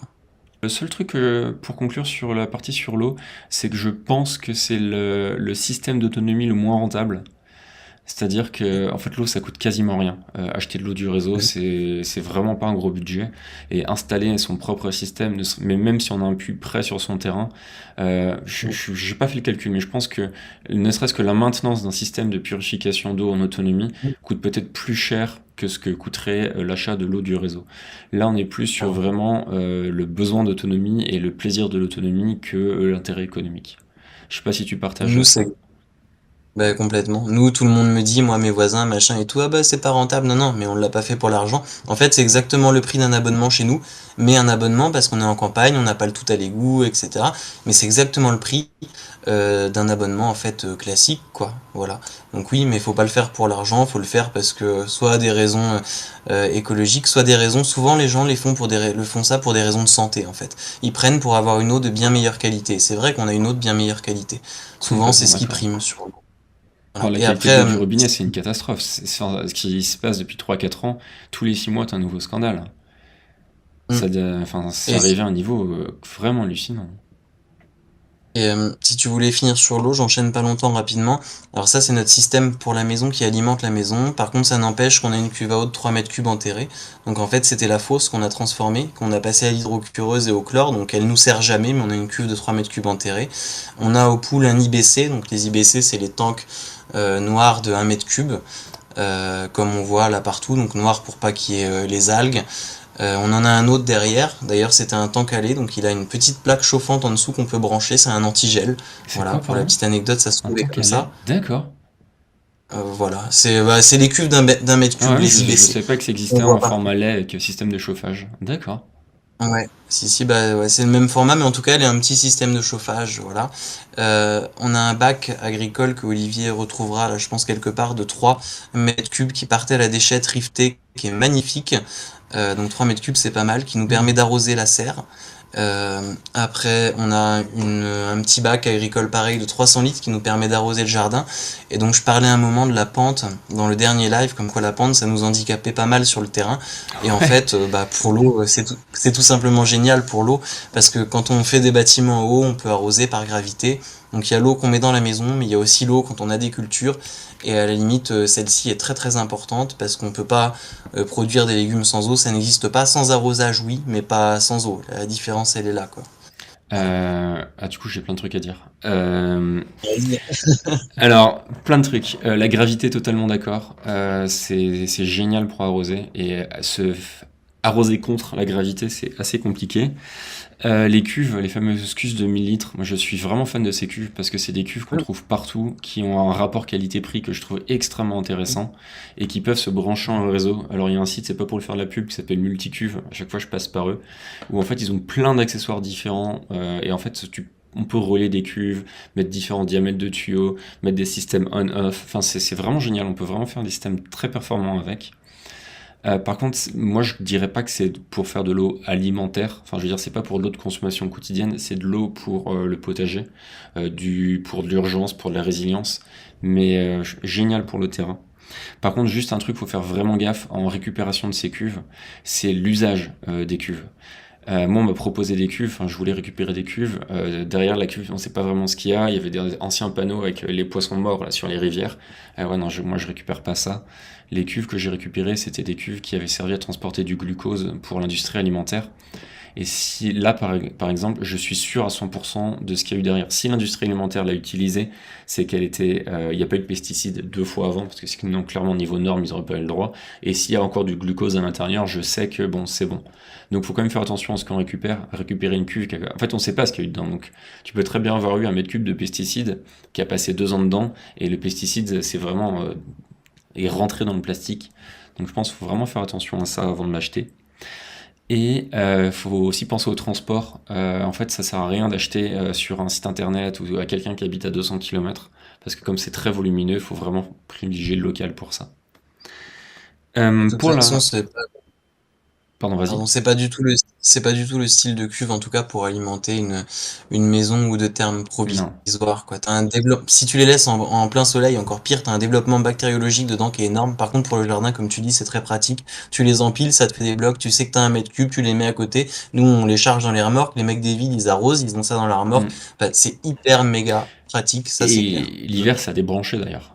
Même mon jardin, Mm. enfin, je vidais tout l'hiver à cause du gel. Par contre, les cuves d'un point de vue résilience, alors là on a parlé de l'autonomie en eau. L'autonomie en eau, ça demande quand même des travaux. Ça demande soit un puits, soit faire une cuve. Faire une cuve, ça coûte quand même cher. Faut creuser, l'installer. Il y a un système de filtration. Donc si vous n'avez pas suffisamment, enfin, si vous n'avez pas les moyens pour devenir autonome en eau, ce que je recommande, c'est mettre en place un système de résilience d'eau. Dans le meilleur des cas, c'est d'avoir un stock d'eau. Donc là, on vient de parler des cuves de 1000 litres. Si vous habitez à la campagne, ça sert à rien de chercher plus loin. Vous prenez une cuve de 1000 litres, vous mettez de l'eau dedans, vous la laissez dans un coin, vous la protégez un minimum du soleil, et vous savez que peu importe ce qui se passe, vous avez 1 mètre cube d'eau, donc 1000 litres. Et ensuite, mettre un système de filtration, type un berquet derrière, ça vous assure je m'en fous, je suis un fan des Berquets. Ça vous assure 1000 litres d'eau potable, peu importe ce qui se passe. Avec 1000 litres d'eau, si c'est pour la boisson, la cuisine, vous avez vraiment de quoi faire. Vous avez plusieurs semaines si vous rationnez. Et ensuite, c'est de trouver un moyen de s'approvisionner autour de chez vous, rivières, ce genre de choses. Donc on peut être totalement résilient en eau potable pour en fait pas si cher que ça. Et si vous voulez encore descendre le prix, un filtre type gourde Oco, type gourde Sport Berquet, ça coûte quelques dizaines d'euros. Et en ayant une gourde Oco chez vous et une rivière à quelques centaines de mètres, même si c'est la Seine, hein. Attention, je dis pas que c'est optimal, hein, et c'est encore moins efficace. Enfin, c'est pas optimal, mais en cas de problème, en cas de rupture de la normalité, vous pouvez vous assurer une autonomie en eau avec des gros guillemets pendant quelques semaines. Donc ça, c'est vraiment les Tu trois niveaux. vois, Autonomie totale, cuve de 1000 litres Berkay, et puis ensuite juste gourde d'eau, et puis source d'approvisionnement derrière. et tu vois, sur l'eau, nous, ce qu'on avait, donc c'est la photo 10.5. On n'avait pas au début le système de puits. On stockait dans des bidons qui étaient d'anciens bidons de chlore. Le chlore, c'est très bien, on décontamine l'eau avec. Et on l'a daté, en fait. Et on Tu l'as... mettait un tout petit Quoi, peu de pardon? chlore. Ah, l'eau, La photo oui. Mhm. Voilà. Et on l'a stocké comme ça. Et comme ça, on savait qu'on avait vraiment de l'eau qui était potable. Et avec le chlore, elle était potable pendant 1 an. Alors moi, c'est facile, je travaille en piscine. Donc en fait, on pouvait la tester. On avait des petites pastilles de couleur. Parce qu'il y a plein de survivalistes sur Internet qui vous diront, il faut 3 gouttes par litre, 5 gouttes par litre, etc. En fait, non, ça veut tout et rien dire. C'est des alchimistes qui vérifient pas. Moi, j'ai vérifié, c'était souvent surchloré. Donc nous, on l'a stocké avec un peu de chlore parce qu'on avait de quoi la tester, on la tenait 1 an, on l'a daté, donc dans les bidons bleus qu'on voyait, et ça marchait très bien, et ça c'était une vraie sécurité pendant 1 an. Donc en tout cas, c'est tout le monde est capable de faire des réserves, et on dit que l'eau qu'on tire du robinet, si on la met en bidon, normalement, elle serait potable pendant 6 mois. Après, on peut lui donner peut-être un peu plus de vie. Dernier point sur l'eau, un système, c'est vraiment un des trucs qui m'a fait tomber amoureux de la base dans laquelle j'habite maintenant. C'est qu'il y a des champs, une petite colline avec des champs au-dessus de chez moi, et il y a un système d'irrigation des champs. Alors je pense que c'est irrigation des champs, mais surtout pour amener de l'eau aux vaches qui étaient avant dans ces prairies. Et c'est une source qui est détournée, et j'ai plusieurs centaines de mètres de sources détournées qui arrivent devant chez moi, et qui en fait, je suis le dernier sur ce système d'irrigation. Donc je suis la dernière ferme. Donc en fait, la source, elle arrive en terminus chez moi, et normalement, elle arrive dans un abreuvoir à vaches. Alors, j'ai pas de vaches, donc j'ai fermé mon abreuvoir à vaches parce que c'est juste un nid à moustiques et ça devient dégueulasse l'été. Mais par contre, ce que j'ai fait, c'est que j'ai détourné l'eau qui arrive dans cet abreuvoir. Ça va dans un tuyau d'arrosage alors que j'ai récupéré, j'ai dois avoir 300 mètres de tuyau d'arrosage. Ça arrive dans mon jardin. Le débit est assez faible. Par contre, j'ai en permanence un tuyau d'eau avec de l'eau qui sort de mon jardin. Et ça, c'est absolument génial. Il n'y a aucun système de filtration, pas de pompe, quoi que ce soit. C'est purement de la gravité. Et par exemple, j'ai une grande serre. Bah, régulièrement, je prends mon tuyau, je le mets dans ma serre. Le lendemain matin, j'arrive, ça a inondé une partie de ma serre. Je remets sur l'autre partie et je fais les quatre. Je divise ma serre en quatre et je mets de l'eau sur 4 parties de ma serre et c'est génial. Et j'ai fait une mare. Donc le tuyau arrive directement dans la mare et ça permet d'alimenter la mare et puis ensuite la mare a un surplus, ça va dans un puits sans fond et c'est vraiment génial pour arroser son jardin, c'est vraiment le top du top. Après pour de l'arrosage efficace, c'est pas terrible donc parce que le débit est pas assez fort. Donc ce que j'ai fait c'est que j'ai mis une cuve de 1000 litres à côté de ma serre, je remplis la cuve de 1000 litres de temps en temps, ensuite je mets une pompe dans la cuve de 1000 litres et j'arrose avec la pompe et je vide la cuve avec un arrosage très fort, type eau du réseau. Et je trouve que c'est absolument génial comme système. En termes de résilience, c'est vraiment top. Et c'est vraiment des points qui m'a fait tomber amoureux de cette BAD. On passe à sécurité protection. Ouais, Toujours attention à modérer mes propos sur tout ce qui est sécurité de défense pour en fait pouvoir parler au plus grand nombre de personnes possible. Et c'est un peu le but du projet APS, c'est de démocratiser des savoirs qui permettent de devenir autonome et résilient.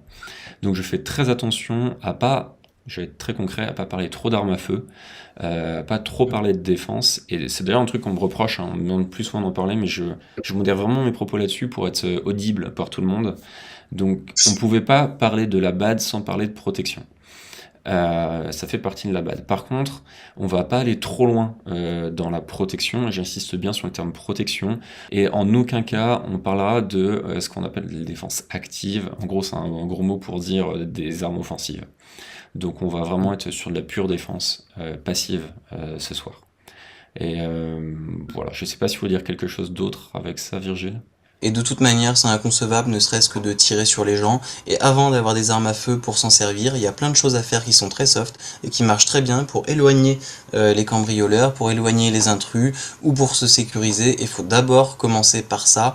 Alors je sais qu'il y a un espèce de fantasme, de film, c'est un peu voilà sexy de se dire vas-y le mec il arrive, je prends le fusil, etc. Mais il y a plein de choses à faire avant tout ça, quoi. Totalement d'accord. On n'est pas, enfin, je pense que vous l'avez remarqué, hein, je pense que si vous êtes là ce soir, enfin, on n'est pas des survivalistes à l'américaine. C'est un vitrage blindé, en fait, tu as vitrage normal, tu as vitrage 44.2 anti-effraction et vitrage SP10 blindé. Alors le mec à l'époque il me dit oui ça t'arrête une balle de fusil, moi j'y crois pas du tout, voilà, mais en tout cas c'est au-dessus du 44.2 anti-effraction, c'est bien de se poser la question là parce que ça coûte pas beaucoup plus cher au moment où on les change. Une fois que c'est fait, on peut avoir des films, une boîte américaine, et du coup tu peux poser ton film sur un vitrage normal. Et c'est un film qui te blinde ta vitre. Et ça, c'est hyper intéressant. Tu lances un caillou, une brique ou quoi, et ben tu sais que ça pète pas. Ça te fait un petit impact, ça feuillette, et puis c'est tout.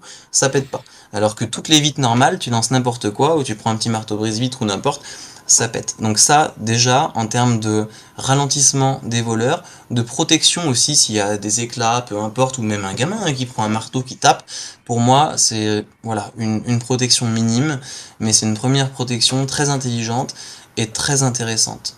Voilà. Après, il y a tout ce qui est alarme, mais c'est très bien de pouvoir voir en temps réel, voilà, quand ça marchait, il y avait quelqu'un chez soi, hop, ça me notification, je regardais, et puis tu peux parler à la caméra, tu dis qu'est-ce que vous faites chez moi, le mec il t'entend, voilà, t'appelles les forces de l'ordre ou quoi. Je m'étais renseigné avec Verisure, mais c'est un contrat qu'il faut payer. C'est des très bons systèmes qui marchent aussi très bien. Donc ça fait partie de la protection, plus que de la défense passive. Voilà, après il y a des choses toutes simples, hein. Les graviers, tu mets des graviers devant chez toi. Un mec qui arrive, bon ben tu l'entends. Et défensif qu'on parlait l'autre jour, poivrier du Sichuan, bon bah tu sais que tu peux pas passer. Pour la protection et la défense, pour qu'en fait les mecs quand ils arrivent, ils se disent bah tiens là j'ai pas trop envie d'aller là, je vais plutôt aller chez le voisin. Alors tant pis pour vos voisins, hein, désolé, mais au moins je sais que chez moi c'est pas facile. La serrure pareil on l'a fait changer, barillet blindé, imperçable, tu peux pas reproduire les clés. Voilà, faire un maximum de choses. Et pareil, au moment de changer les portes, il y a une astuce toute simple, tant que je suis dessus. C'était Benoît Survivaliste qui montrait ça sur internet et je trouve ça super. Les portes elles s'ouvrent toujours vers l'intérieur de la maison. Ça veut dire qu'en fait tu peux toujours très facilement l'enfoncer. Et lui il a monté ses portes à l'envers. Ça veut dire qu'elles s'ouvraient vers l'extérieur de la maison. Donc les mecs, ils avaient beau taper dans la porte, elles tapaient sur le bâti, elles pouvaient pas s'ouvrir. Et ça te fait un blindage de porte naturel. En fait, juste monter ces portes à l'envers, si vous changez vos portes, ça permet de faire un blindage naturel puisque ça tape sur le bâti. Et c'est une astuce toute simple qui est pas appliquée parce que je pense qu'elle est pas pratique d'ouvrir la porte vers soi, mais qui est franchement pas mal. Alors je dirais qu'il y a deux types d'agressions qui peuvent arriver. La première, c'est l'agression crapuleuse. C'est au quotidien, c'est un cambriolage, ce genre de choses. Et le deuxième, c'est en cas de rupture de normalité, quelqu'un qui veut s'introduire chez soi, mais là qui est vraiment beaucoup plus déterminé parce qu'il a une plus grosse pression pour s'introduire chez soi. Et pour le premier cas, tout simplement avoir une maison qui est mieux protégée que les voisins, ça permet tout simplement de rediriger l'agression vers les voisins. Et je dirais que le meilleur système de protection, c'est les voisins. Quand on a des voisins, quand on n'habite pas trop excentré, tout simplement, ça leur permet de voir, on va avoir des voisins agriculteurs qui sont là toute la journée, c'est hyper pratique. C'est vraiment très très pratique. Moi, ça m'est arrivé de demander à des personnes qui étaient chez mes voisins ce qu'ils faisaient là, et vice versa, donc c'est vraiment très cool. Les caméras de surveillance, c'est Assez intéressant. Moi, je paye tous les mois pour justement avoir les shorts vidéo qui sont sur un serveur. Ça permet de voir des trucs assez marrants. Ça m'est arrivé une fois de voir, j'avais un chemin de randonnée devant chez moi, de voir une averse, des gens qui essayent de rentrer chez moi, sauf que j'avais un portail à vaches pour rentrer chez... Je sais pas si tu vois là, faut soulever, clac, clac, c'est le système pour que les vaches ne puissent pas soulever le portail. Et les voir se tremper, passer 3 minutes à essayer d'ouvrir le portail pour se protéger sous mon auvent, et puis finalement pas réussir, et puis courir sous l'orage. Donc on peut voir des trucs rigolos comme ça. Ça permet aussi de tout simplement de voir, il y a un livreur qui livre quelque chose, on regarde la caméra, ah oui, effectivement il a livré. Donc ça peut être assez pratique. Vrai système de caméra sécurisée, c'est filaire, parce qu'il suffit d'un brouilleur pour sinon tout brouiller. Ensuite, c'est des caméras qui sont en hauteur et qui sont très en hauteur et qui sont solidement fixées. Donc, et dernier truc, c'est dangereux de trop en faire, en tout cas d'un point de vue visible. Je pense que si vous avez une maison de quartier et que votre maison c'est Fort Knox, qui a tout qui est sécurisé, en fait ça attire tellement l'œil que ça donne envie de rentrer dedans. Et donc je pense qu'il Ah, faut éviter de faire trop de show-off avec la sécurité, avec une petite sécurité discrète, bien pensée. En fait, ce que tu viens de dire, c'est beaucoup plus efficace. Quelqu'un qui veut rentrer dans ta maison, il met 2 coups de marteau dans la vitre, ça casse pas, merde, ça fait du bruit, il y a des voisins autour. Bon, bah il va pas insister pour voler une télé, il va pas insister. Donc voilà à peu près ce que je peux en dire sur la défense passive. carrément. Alors les télés, je crois que ça fait des années que ça se vole plus, hein, mais, J'ai pas de mais je télé, suis j'ai d'accord. aucune idée. Voilà. Euh, Un truc par contre important, donc là on a parlé en cas d'agression classique, cambriolage. En cas d'agression beaucoup plus violente, donc c'est cambriolage avec séquestration, ce genre de choses, c'est important d'avoir chez soi des safe zones. Donc d'avoir un endroit dans la maison où on peut se protéger.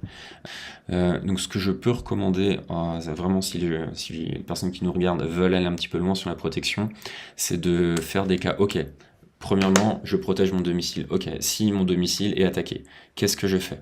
Et ça permet en ayant réfléchi à ça en amont, et surtout en ayant communiqué avec sa famille. Bon, s'il y a une agression, tu t'arrêtes là, tu bloques l'entrée de telle partie de la maison, tu sais que telle partie est sécurisée, ça te laisse le temps d'appeler la police, de prévenir les personnes qui sont dans la maison que la police est appelée, qui ne peuvent pas passer dans telle partie de la maison, et ça permet de mettre des paliers à l'agression et de mettre un peu des garde-fous.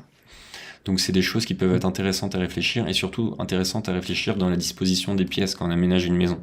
Moi je trouve que c'est une très mauvaise idée de disperser par exemple les chambres. Imaginons une maison de 4 personnes, avoir quelqu'un qui est au rez-de-chaussée, quelqu'un au premier, quelqu'un ou des 2 personnes qui sont au deuxième par exemple. En cas d'agression, on va pas rester au deuxième parce qu'il manque une personne qui est au rez-de-chaussée, donc il va falloir chercher la personne au rez-de-chaussée, se mettre en danger et risquer la confrontation. Et en cas d'agression, ce que je cherche, c'est de réduire le niveau de confrontation pour réduire en fait l'exposition au risque, surtout en cas de rupture de normalité quand les hôpitaux sont plus là. Donc c'est aussi, je dirais que la disposition de la maison, la disposition des gens qui sont dans la maison, c'est quelque chose à réfléchir. Carrément.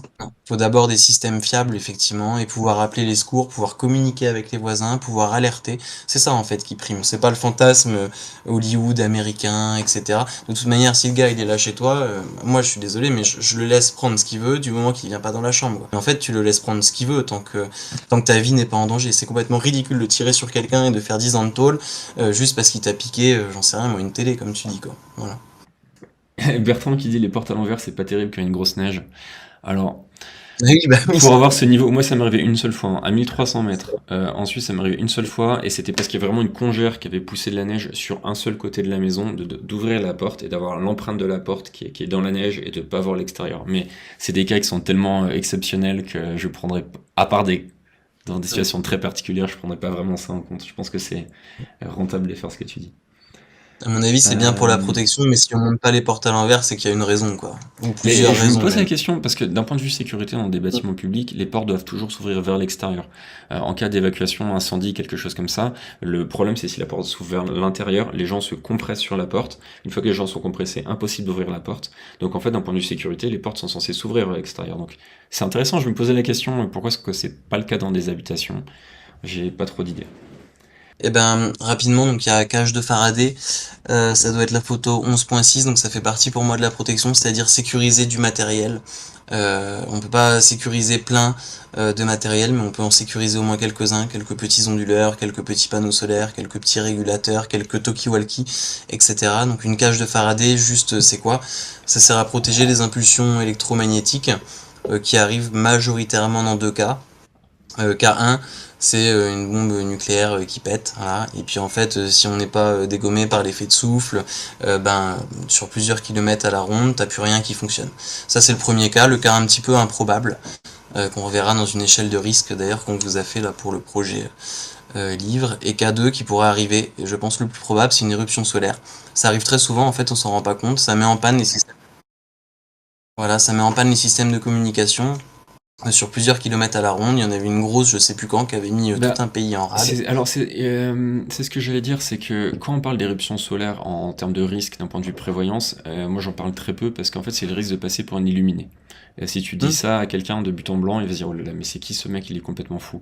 Mais en fait c'est des choses qui arrivent très souvent, et alors de mémoire, faudra regarder sur Wikipédia, dans les années 1800, il y en a une extrêmement puissante qui a explosé le réseau télégraphique. Mais ça a été vraiment très violent. Et les experts estiment qu'avec une explosion de cette violence à l'heure actuelle, dans un monde aussi connecté que le nôtre, les dégâts seraient dévastateurs. Et il faudrait Tu des te années retrouves pour avec, s'en remettre. tu te retrouves avec un blackout sur une ville entière. Donc C'est moi, ça. je sécurise un tout petit peu de matériel là-dedans. On peut pas tout sécuriser, mais voilà, au moins le matériel vital et nécessaire de tout ce qui est électronique. Moi, j'ai la chance d'avoir une voiture où il n'y a pas d'électronique, j'ai que le régulateur, donc j'en ai un d'avance. Mais sinon, c'est surtout électrique et pas électronique. Voilà, donc c'est quoi en fait? C'est une cage en métal, isolée. Alors on pourrait faire ça avec des mailles, mais ça dépend des fréquences. Je suis pas assez calé là-dessus, mais je sais qu'il y avait une question là-dessus, donc j'y réponds en même temps. Il y en a qui font ça avec des mailles, comme les micro-ondes en fait, qui ont des mailles devant, qui coupent les fréquences, mais il faudrait connaître les fréquences. Donc moi j'ai préféré faire ça dans une boîte complètement en métal, isolée, et normalement on dit qu'il faudrait la relier à la terre, donc ça va parce que la mienne elle est au sol. Il y en a qui font ça aussi avec une prise de terre, c'est-à-dire qu'ils branchent directement dans la prise. C'est pourquoi? C'est parce que si elle se charge en électricité le jour où on vient de l'ouvrir, si vraiment il y avait une éruption solaire un jour, je ne sais pas, dans 10, 15, 20, ou peut-être jamais en année, si on vient de l'ouvrir, on peut se prendre une décharge. Voilà, donc ça sécurise du matériel, c'est pareil, c'est pas du tout la première chose sur laquelle il faut s'axer. Par contre, c'est une chose qui coûte Ouais. pas cher. Incendie, je pense que c'est un truc, quand on parle de prévoyance, c'est un truc dont on parle pas assez. J'ai l'impression que dans la prévoyance, les gens sont très orientés agression. C'est quelque chose qui fait peur, mais moins incendie. Et je pense qu'en termes de risque personnel, et notamment pour la maison, pour moi l'incendie c'est vraiment avant l'agression. C'est-à-dire qu'il y a plus de risques de perdre sa maison et d'être blessé, voire tué par un incendie que par une agression. Euh, et là il y a des choses assez simples à mettre en place. Alors c'est marrant, je reprends la question de Jeanne qui parlait d'une habitation de plein pied. Et je disais que chaque maison a ses avantages, ses inconvénients. En cas d'agression, une maison de plein pied, c'est beaucoup moins protégé qu'une maison comme moi avec 2 étages. Par contre, en cas d'incendie, une maison comme moi avec 2 étages, ça peut être un vrai problème. Par contre, en incendie, il faut vraiment faire attention. C'est un truc sur lequel, pour moi, on déconne pas. Il y a déjà détecteurs de fumée et monoxyde de carbone. Surtout si on a des vieux chauffages, des chauffages à gaz, à fuel, le monoxyde de carbone, ça peut vraiment faire mal. Donc c'est la première chose à mettre en place. Ensuite, évidemment, tout ce qui est extincteur. Alors extincteur, en gros, ce que je conseille sans trop rentrer dans le détail, c'est extincteur à mousse, tout simplement. Extincteur à poudre, ça marche bien, mais ça détruit les systèmes électriques. Et vraiment, ça détruit, ça abîme le matériel. Pour l'anecdote, ça arrive que dans les cas où... alors, je vais la faire rapide. Les extracteurs à poudre, c'est très intéressant pour c'est les feux électriques, ça marche plutôt bien pour les éteindre. Mais ça arrive chez les pompiers qu'il y a des transformateurs qui prennent feu et qu'il y ait certains composants dans le transformateur qui prennent feu, qu'il n'y ait pas tout le transformateur qui prenne feu. Et dans des cas comme ça, nous en tout cas en Suisse, on doit appeler la société qui s'occupe de ça, et c'est la société qui guide l'intervention, qui nous dit ou pas s'il faut intervenir ou pas, et ça arrive qu'ils disent non, non, laissez brûler, mettez pas de poudre surtout, parce qu'on préfère qu'il y ait qu'une partie du dispositif qui soit fondue, mais on veut pas que vous nous explosez tout le reste. Donc voilà, la poudre, je recommande pas. Donc, alarme, surtout la nuit. Extincteur, les extincteurs, ça doit être facilement accessible dans des endroits clés de la maison. Donc généralement, moi ce que je recommande, c'est quand des maisons à étage comme moi, c'est près de l'escalier, et il doit en avoir suffisamment. Et au moins dans une maison, il faudra un gros extincteur, donc vraiment les gros volumes, et plusieurs petits à des endroits clés. Moi, par exemple, un gros, c'est dans ma cage d'escalier, l'étage du milieu, et les petits, c'est à chaque étage, et dans les endroits clés, comme par exemple l'atelier, et ma pièce technique, mon local technique. C'est des choses qu'il faut indiquer généralement sur les placards, c'est quand même bien de mettre un petit signe extincteur. C'est des choses généralement qu'on met en place et qu'on oublie pendant des années, donc dans le stress, c'est quand même bien d'avoir un repère visuel. Faut prévenir sa famille, mettre en place des procédures, pas jouer héros là-dessus. Euh, je pense que c'est la base, tout ce qui est incendie. Avant de parler des boules, toi t'en as une, j'aimerais bien m'en acheter, donc je te laisserai en parler un peu, c'est un peu le gadget cool. Qu'est-ce que tu peux dire d'autre sur les incendies? Moi, j'ai été traumatisé par le feu gamin parce qu'en fait, on était dans le grenier chez mes parents et ma sœur a dit: «Oh, il pleut». Et en fait, il pleuvait pas, c'était le crépitement du bâtiment, donc de notre bâtiment qui était en train de prendre feu, en fait, quoi. Donc j'ai été traumatisé, le pompier, à l'époque, c'était du GPL, et il y avait ouais, c'était ça, il y avait une soupape, en fait, qui fait que pour pas que ça pète, ça s'évacue d'un coup, et le Ça pompier a c'est été projeté comme ça. Voilà, donc bref, j'étais traumatisé du feu, donc on est hyper équipé en feu. Moi, tu vois, bah, j'ai l'extincteur qui est là, à côté, j'ai la plaque signalétique au-dessus qui brille dans la nuit. Extincteur d'ailleurs qu'on retourne une fois par semaine parce que sinon la poudre est fige dans le fond. Même si le sparker est bon, voilà, faut au moins le balloter une fois par semaine. On a des couvertures aussi dans les espaces de cuisine. J'en ai une, J'en ai donc tu pas vois, s'il parlé, y a un problème, hyper la important. couverture, Et beaucoup plus voilà, efficace tu qu'un la mets. extincteur, hein, beaucoup moins dangereux, hein. C'est souvent mis de côté parce que j'ai l'impression que c'est moins cool, et qu'il y a des gros guillemets et couvertures, pourtant c'est beaucoup plus efficace, surtout pour tout ce qui est feu de trucs gras, ouais, notamment les En yeux. Islande, ils ont ça dans toutes les cuisines en Islande et c'est très bien. Après, les détecteurs, oui. Alors nous, on a tous les détecteurs, c'est-à-dire quand on faisait les camions aménagés avec les gaz, souvent ils appellent ça des trigaz, mais en fait c'est 4 gaz. Donc en fait, ça fait fumée, ça fait détecteur de monoxyde de carbone, ça fait détecteur de gaz. Donc là, j'en ai un là. Parce que la fuite de gaz, c'est pas pareil. Tu vois, je l'ai enlevé pour brancher l'ordinateur. Celui-là, il est branché, il est pas à pile. Et les gars, dans les camions, ils ont aussi, alors autre chose, des détecteurs de narcotiques. Parce que quand tu vas en camion dans les pays de l'Est, ils te mettent des gaz narcotiques dans le camion et puis après ils te cambriolent. Voilà, donc ils appellent ça des trigaz. Donc moi j'ai pas le détecteur de narcotiques, par contre j'ai gaz, fumée et monoxyde de carbone et je pense que ça peut être très bien. Moi c'est mon prochain projet de les raccorder à une centrale en fait, à une boîte. Il y a des boîtes qui font ça, c'est-à-dire que en fait les détecteurs ça marche quand t'es là, mais quand t'es pas Hmm. là, tu ne le sais Moi pas. j'ai des Et systèmes donc sur c'est très Wi-Fi. intéressant de pouvoir raccorder ces systèmes. Hmm. Voilà, à Ouais, une ouais, boîte. Moi c'est mon Wi-Fi et prochain téléphone, projet. et ça sécurise, quoi. Hmm. Euh, euh, Dernier truc là-dessus sur les détecteurs, faire attention à les mettre au milieu d'un plafond. Les gaz ont tendance à rouler, enfin les fumées ont tendance à rouler, donc si on les met vraiment sur un coin, ça fonctionne beaucoup moins bien que si c'est au milieu. Je sais que ça peut être moche, mais bon, mieux vaut que ce soit moche qu'autre chose. Pas les peindre, ça m'est arrivé de visiter des maisons avec des détecteurs de gaz qui étaient peints, mais avec de la peinture dégueulasse par-dessus, évidemment. Ça fonctionne beaucoup moins bien. Et les mettre dans des lieux clés. Par exemple, s'il y a un couloir avec 4 chambres, bah, le mettre au milieu du point de jonction des 4 chambres, ce genre de choses. Donc ça, c'est vraiment pas négligé. Je sais aussi, détecteur de fumée, très attention, il y a eu un test de 60 millions de consommateurs, et il y en a certains qui étaient complètement inefficaces. Donc vraiment se renseigner sur la marque, je m'étais beaucoup renseigné à l'époque où j'ai mis les miens.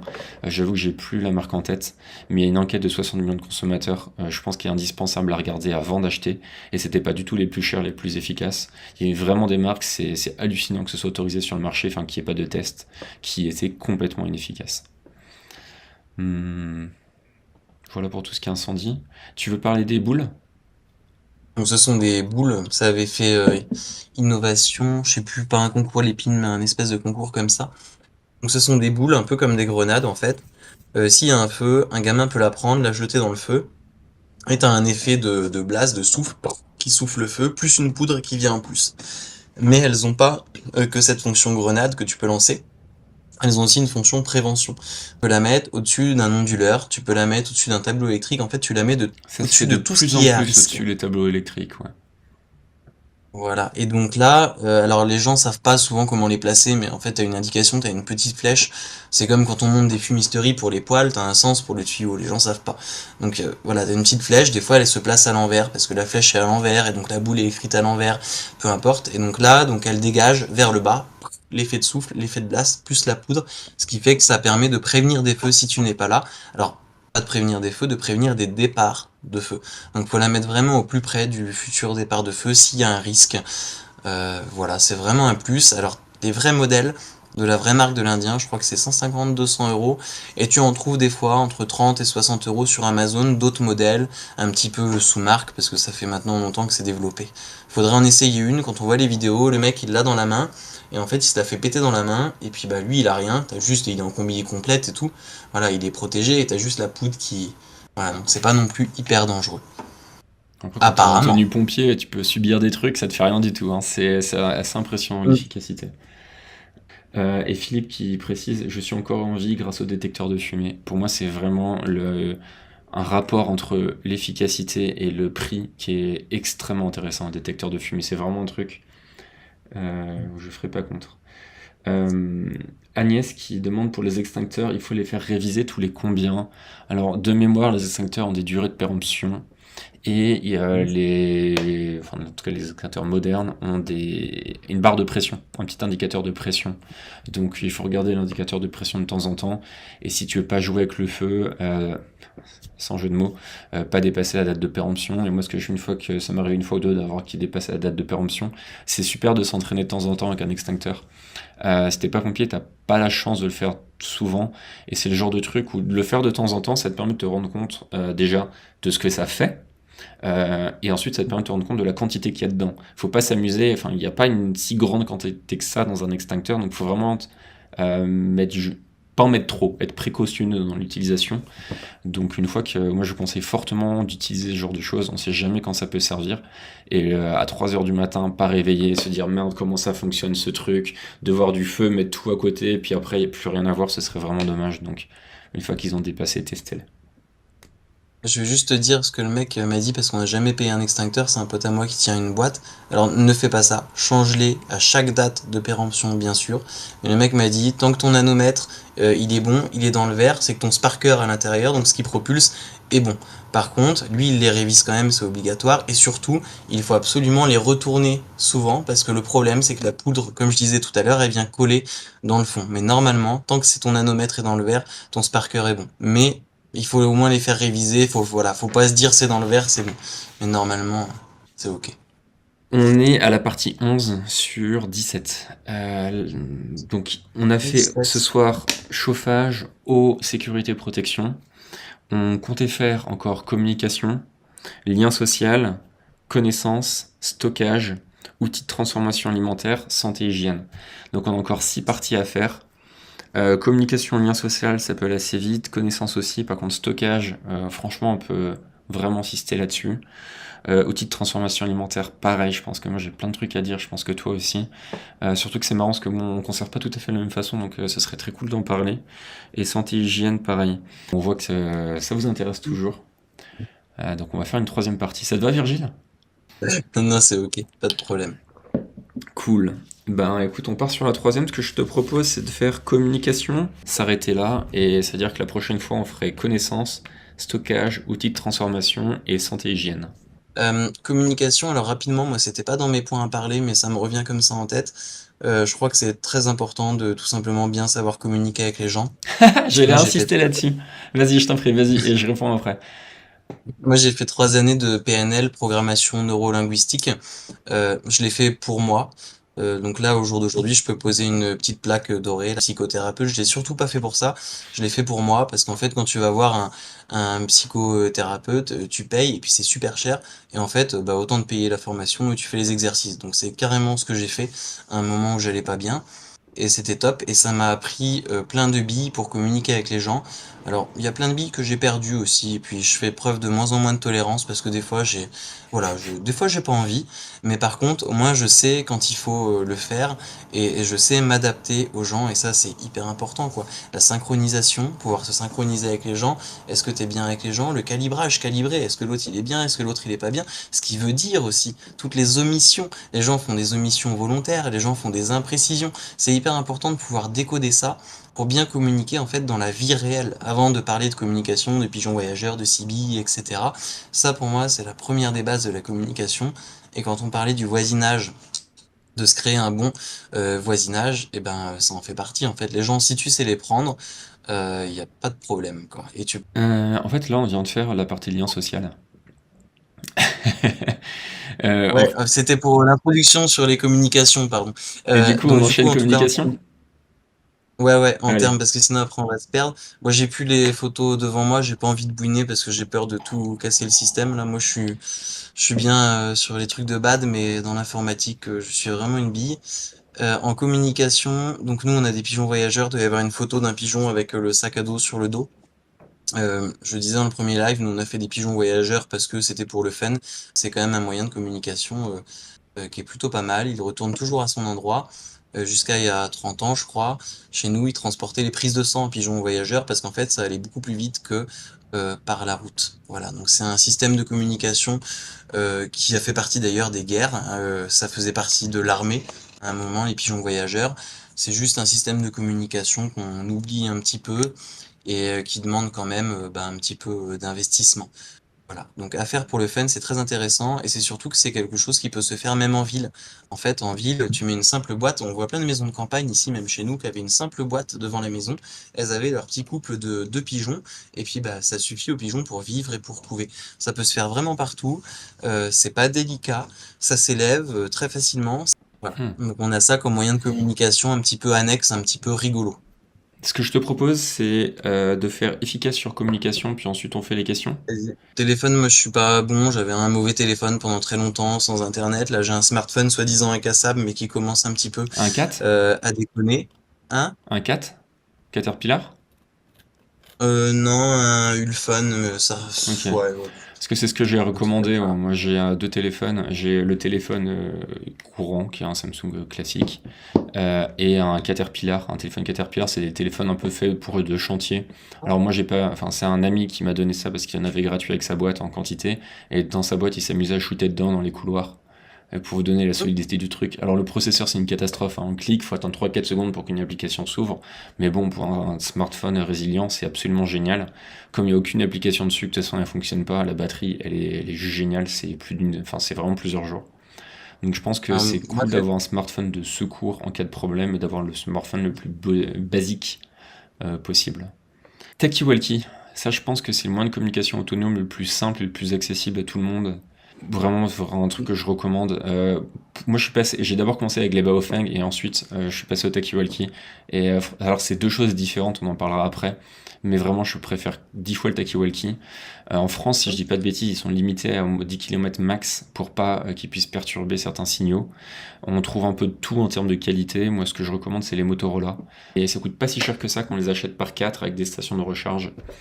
Donc c'est un truc assez sympa avec les enfants, quand ne serait-ce que ouais, ça m'arrive de partir à l'autre bout du jardin, je prends le taki comme ça, puis mon gamin s'amuse à faire «Allô papa!» Enfin voilà, ça peut être sympa, puis en cas de problème, en cas de rupture, en cas de blackout, c'est un excellent moyen de communication. Si on est sur le terrain, si on est un peu plus loin, entre voisins, on peut en donner à un voisin qui habite à quelques kilomètres, le branchant en permanence. Pour moi, c'est le moyen de communication le plus résilient. qui a sa ferme sur 3 hectares, là tu vois, typiquement avec sa femme, ils les ont toute la journée parce qu'en fait, ils s'appellent et puis ça marche aussitôt. Moi j'ai essayé dans la voiture, par contre, comme on disait tout à l'heure, ce niveau cage de Faraday, on faisait des raids au Maroc, là on avait les Toki, et en fait ça marchait pas de voiture à voiture parce que ça coupait justement, la carrosserie coupait ça. Et donc là, faut une CB montée dans la bagnole, quoi. Mais oui, c'est super le Toki et c'est hyper facile d'utilisation.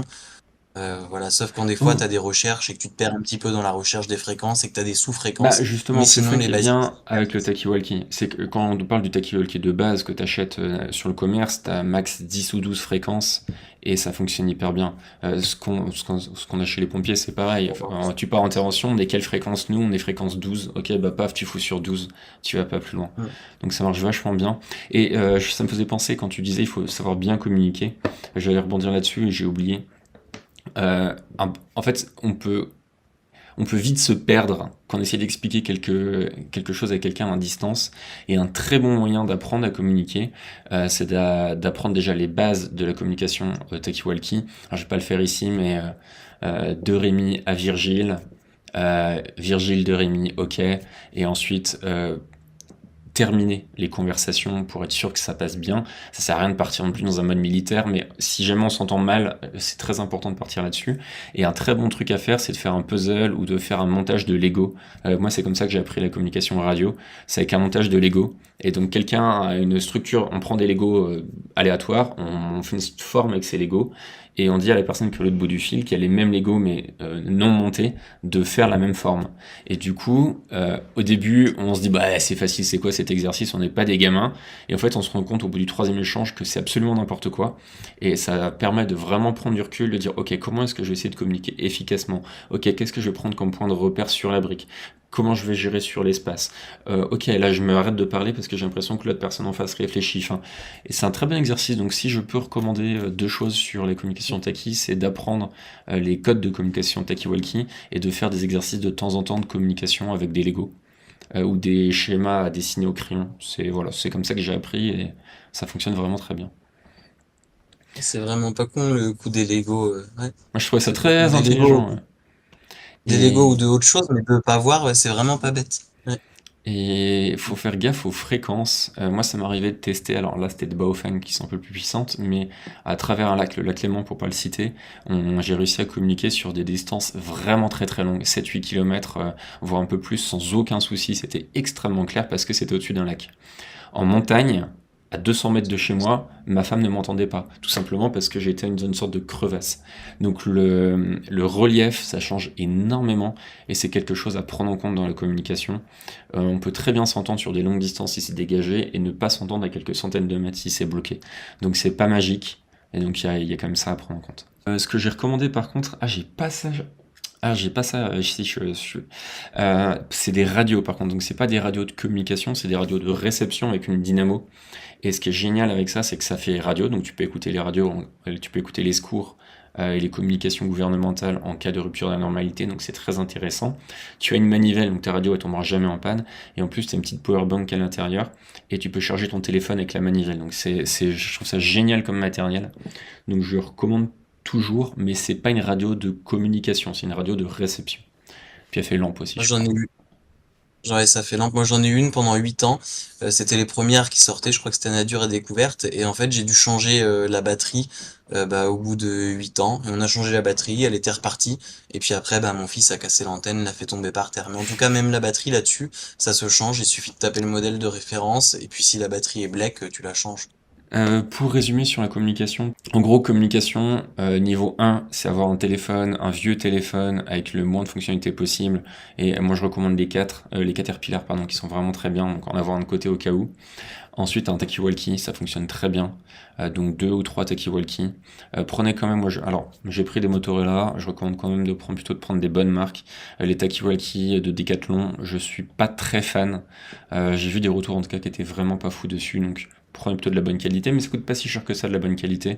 Je pense que moi j'en ai pris 4 et j'ai dû payer ça 80 €, quelque chose comme ça.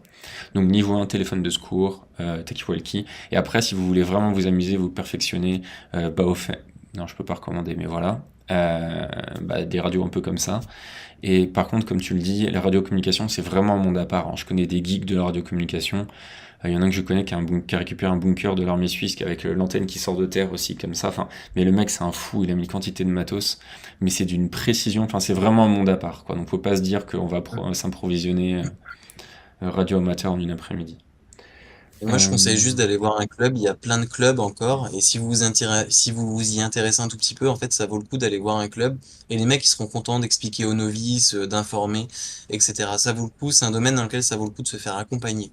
Voilà, pour le radio Clairement, je dirais amateur. même que c'est quasiment indispensable. Ouais. Question de Thierry, alors la question était assez longue, je l'ai raccourcie pour faire simple. En gros, alors j'ai un petit peu parlé avant, Virgile, Thierry recherche un terrain, enfin recherche une BAD, et notamment un de ses critères de sélection, c'est qu'il n'y ait pas de champs autour avec un usage de pesticides par les agriculteurs. Et en fait, donc il y a un site qui existe qui s'appelle solagro.org, mais dit que les données sont pas mises à jour depuis 2021 et nous demande si pour nous c'est un critère de sélection ou pas. Faut voir dans la question en quoi c'est important pour lui de ne pas avoir de pesticides. Est-ce que c'est pour sa santé? Est-ce que c'est pour l'eau? Auquel cas l'eau tu peux la traiter? Est-ce que c'est parce qu'il a des abeilles ou peu importe? En quoi c'est important de ne pas avoir de pesticides? Et encore une fois, tout est une histoire de compromis. Et c'est hyper important. Après, il faut peut-être voir aussi comment va être le PLU. Ça se trouve, ces champs, ils seront réaménagés plus tard, et puis finalement, ce sera un lotissement. Est-ce qu'il y a des bails? Quel genre de pesticides ils mettent aussi? Parce que si ça se trouve, c'est des trucs qui sont pas dangereux. Il faut absolument définir tout ce cadre-là.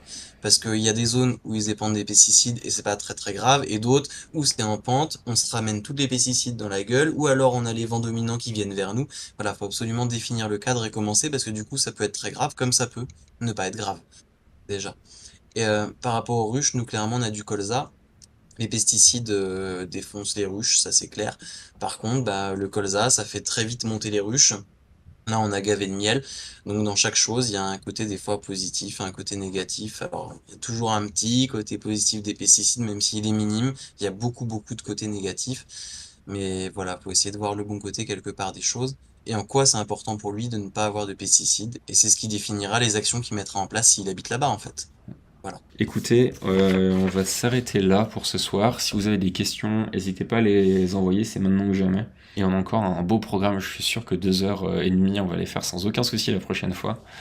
Donc très très cool de faire des lives sur cette thématique. Bah écoute Virgile, on s'arrête là. Ça marche. Un très très grand merci pour ta présence ce soir. Et puis pour cette série qui n'était pas du tout prévue mais qui est passionnante. C'est bien, ça fera une trilogie comme ça. Et merci aux gens, voilà, d'avoir posé des questions, de s'être intéressés, d'être aussi nombreux à un moment. C'est hyper chouette. Donc voilà, merci beaucoup.